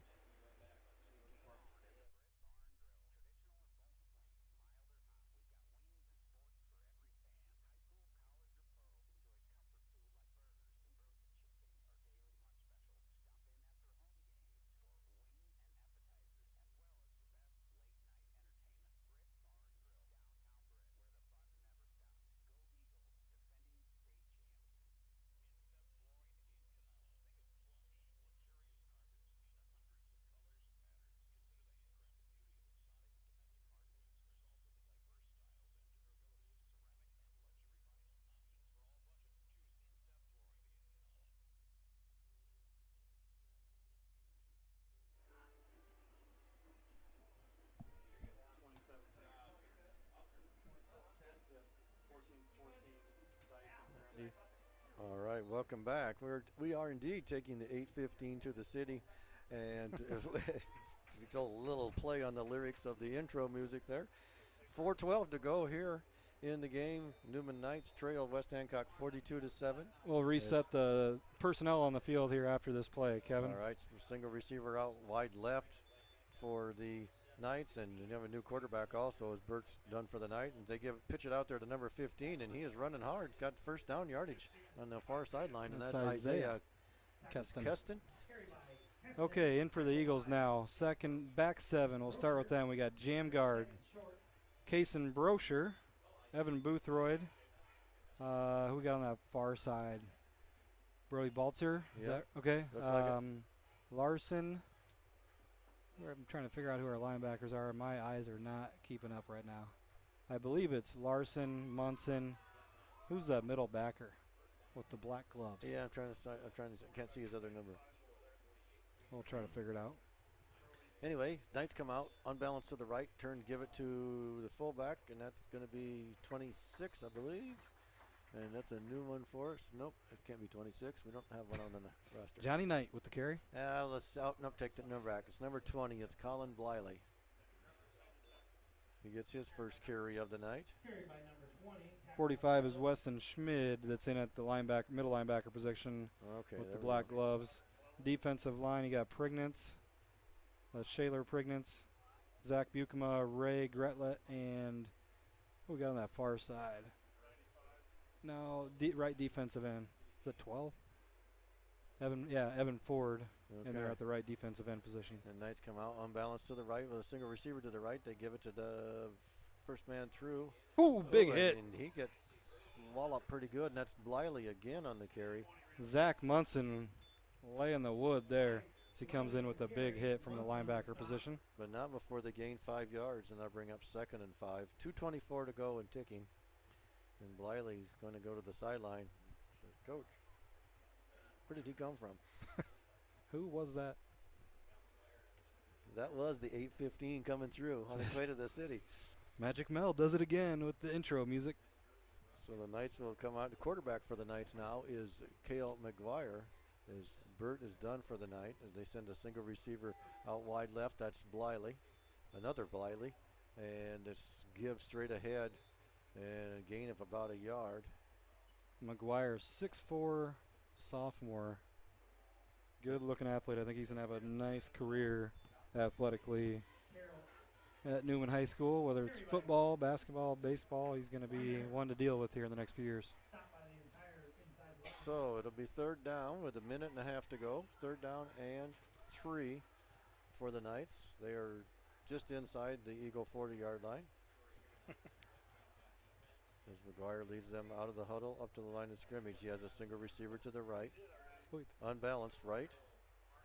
And he pitches it out here to the right. And number 22 is the ball carrier. He's driven out of bounds. That is Brady Martin. He's a freshman. Hollenbach and Gretlet in on the tackle. So that'll bring up 4th down and about 2. Jonas Hollenbach, sophomore, 5'11", 170-pounder, in on the stop. So the Knights going to take their time here. 46 ticks and counting as they run the play in with Tyler Bliley. Yeah, Bliley's and Kestons like we got Smiths. Yeah, as they do. And they put Bliley wide left, and they pitch it out to 15. That is Isaiah Keston. And he's going to get 1st down yardage for the Knights with 21 ticks to go. That might be the last play unless they want to get in a hurry to get a playoff here. If they don't get a playoff, I got to give a shout out to Doug Weiland. He sent me a text. His score prediction, Kevin, was 42-6. Yes, it was. I remember that well. With two ticks to go here, and that's going to be our final score here. West Hancock 42, Newman Catholic Knights 7. We're here at Sanger Field for the night. We're going to take a break. We come back and we'll have the Britt Bar and Grill post-game scoreboard show.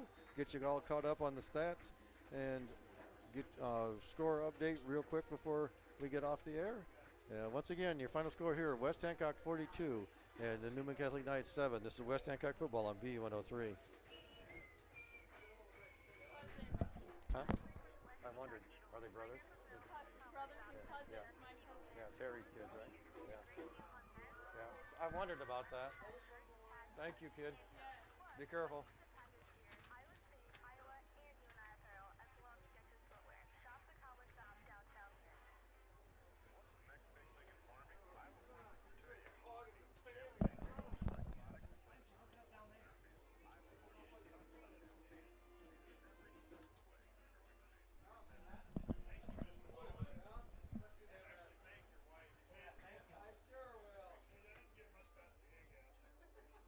Yeah, I know.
does he?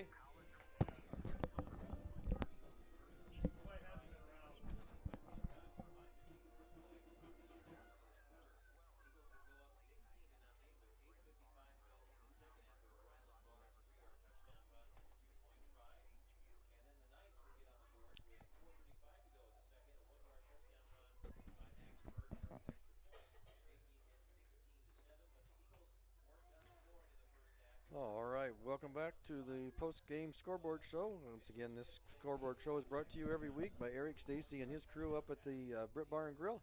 Don't miss the action tonight at the Britt Bar and Grill. They serve up wings and appetizers after all the home games. Britt Bar and Grill is located on Main Avenue in downtown Britt. And a big game here tonight between the West Hancock Eagles and the Newman Catholic Knights as they open up district play. And the Eagles make a statement win here with 42-7 victory over the Knights. At halftime, it was 22-7 in favor of West Hancock in the second half scoring. With 3:56 to go in the third period, Cale Zuhl opened up the scoring in the second half with a 2-yard run, and he tried to convert the 2-point conversion after the touchdown. That failed, brought the score to 28-7. And then in the fourth period, with 10:10 to go in the fourth, Cale Zuhl on a 1-yard plunge and put the Eagles back up 34-7. And Kellen Smith, his run failed on the 2-point conversion. Then with 4:58 to go in the game, it was Brady Bixel on a 14-yard run. Rhett Eisman to Luis Sandoval for the 2-point conversion brings us to our final score of 42-7 in favor of the West Hancock Eagles. So they open up district play, Jay, with a big 42-7 win. Yeah, really. And really, a little bit sloppy again tonight. Yeah, 42-7. They beat a really good football team, and I think it's fair to say Coach Sanger's going to say that was not the most perfect game they played. They left a lot of yardage out there, whether it be penalties, a couple silly turnovers. This very easily could have been a much bigger spread in this one, but credit Newman, they made some plays, but that just goes to show that this team, we knew coming in that this team had a chance to be really, really special because of the pieces we saw coming up, and a lot of guys are new to varsity football. They had to wait their turn like it is in a really good program, and it's true. This is a very, very good football team. When you can leave that kind of yardage on the field and have some silly turnovers and still win by 5 touchdowns against a good team. Yeah. And like you said, it's not taking anything away from the Knights. They're a good football team. Yeah, they're a good football team. They've got, I'd line up their receivers and Max Bird up against anybody. But our secondary was terrific, and we'll talk about in the player of the game.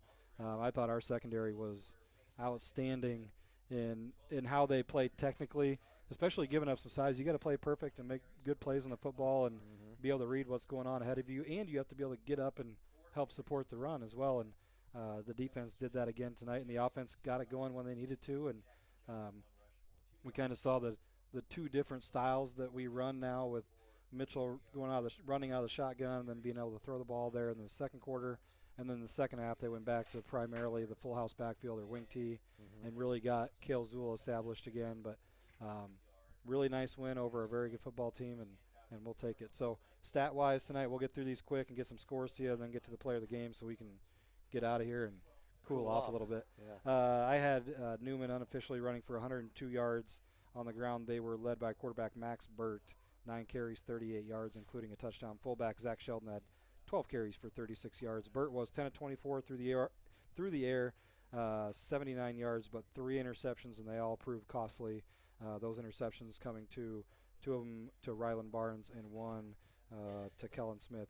Leading at receiver was Noah Hamilton. He was leading receiver last year, and he's the leading receiver tonight. 3 catches, 29 yards for the 6'4 senior.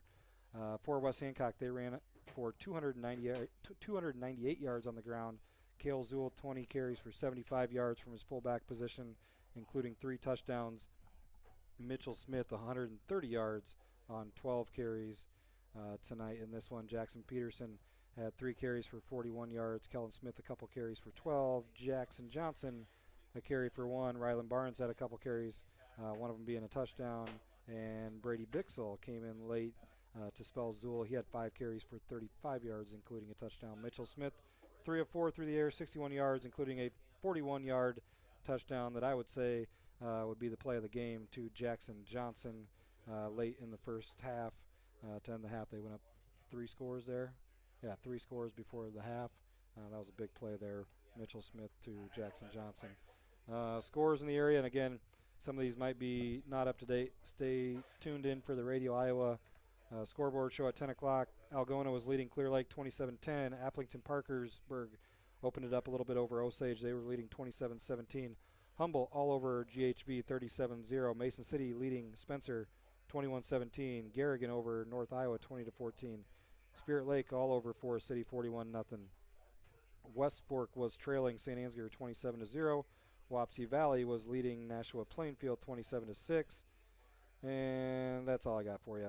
Other update on your Garrigan score. Yes. It's 32-14. Is that what you said? I had 2014. Okay, That's yeah, Garrigan? It's 32-14. Okay. Yep, 32-14. The big games that we had an eye on between good teams, number 6 HMS at Lamar's Galen. They were leading that one 15-7.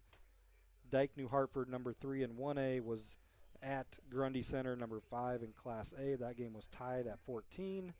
And number 2, East Buchanan, they were trailing to North Lynn 14-8. North Lynn, of course, was ranked anywhere from 1 to 5 last week, and then they lost a good Albert Net team. So I think there's going to be a lot of – I think West Hancock deservedly so is the number 1 team in Class A, just based on history and what they bring back, and they haven't done anything to dispute that these first 2 weeks. But I think you're going to have a lot of fluctuation between 3 to 10.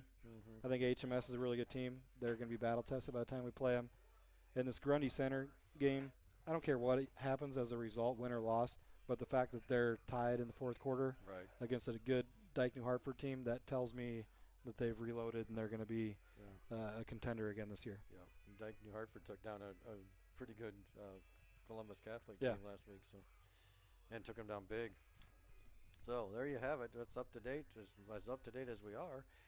We'll take a quick break here. When we come back, we will have your State Farm Player of the Game.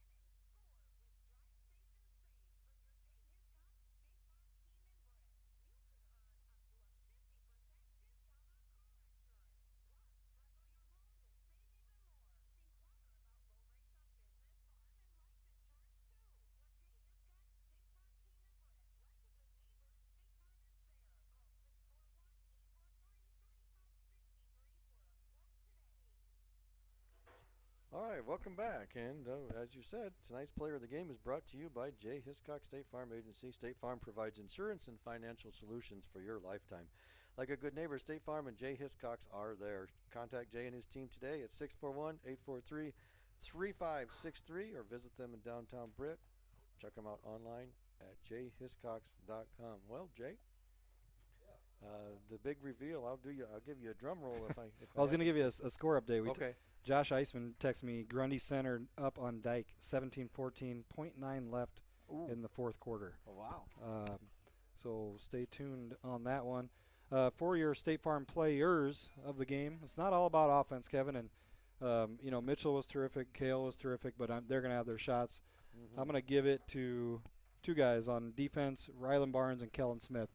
That whole defense was terrific against his really good passing attack and really good receivers that Newman's able to throw at you offensively, and Barnes coming up with 2 interceptions. The first one set up the first score of the game, and then Kellen Smith was terrific all night long at a cornerback position as he knocked down 4 or 5 balls and then able to come up with an interception after the Eagle turnover on a punt. Barnes shut the door on the game and comes up with a big interception. So give it to the senior linebacker and the junior linebacker / cornerback, depending on who we're playing. So Rylan Barnes and Kellen Smith are your players of the game. All right, congratulations to those young men, and we'll see you probably next week as the Eagles go up to Lake Mills and take on the Bulldogs in a district contest up there.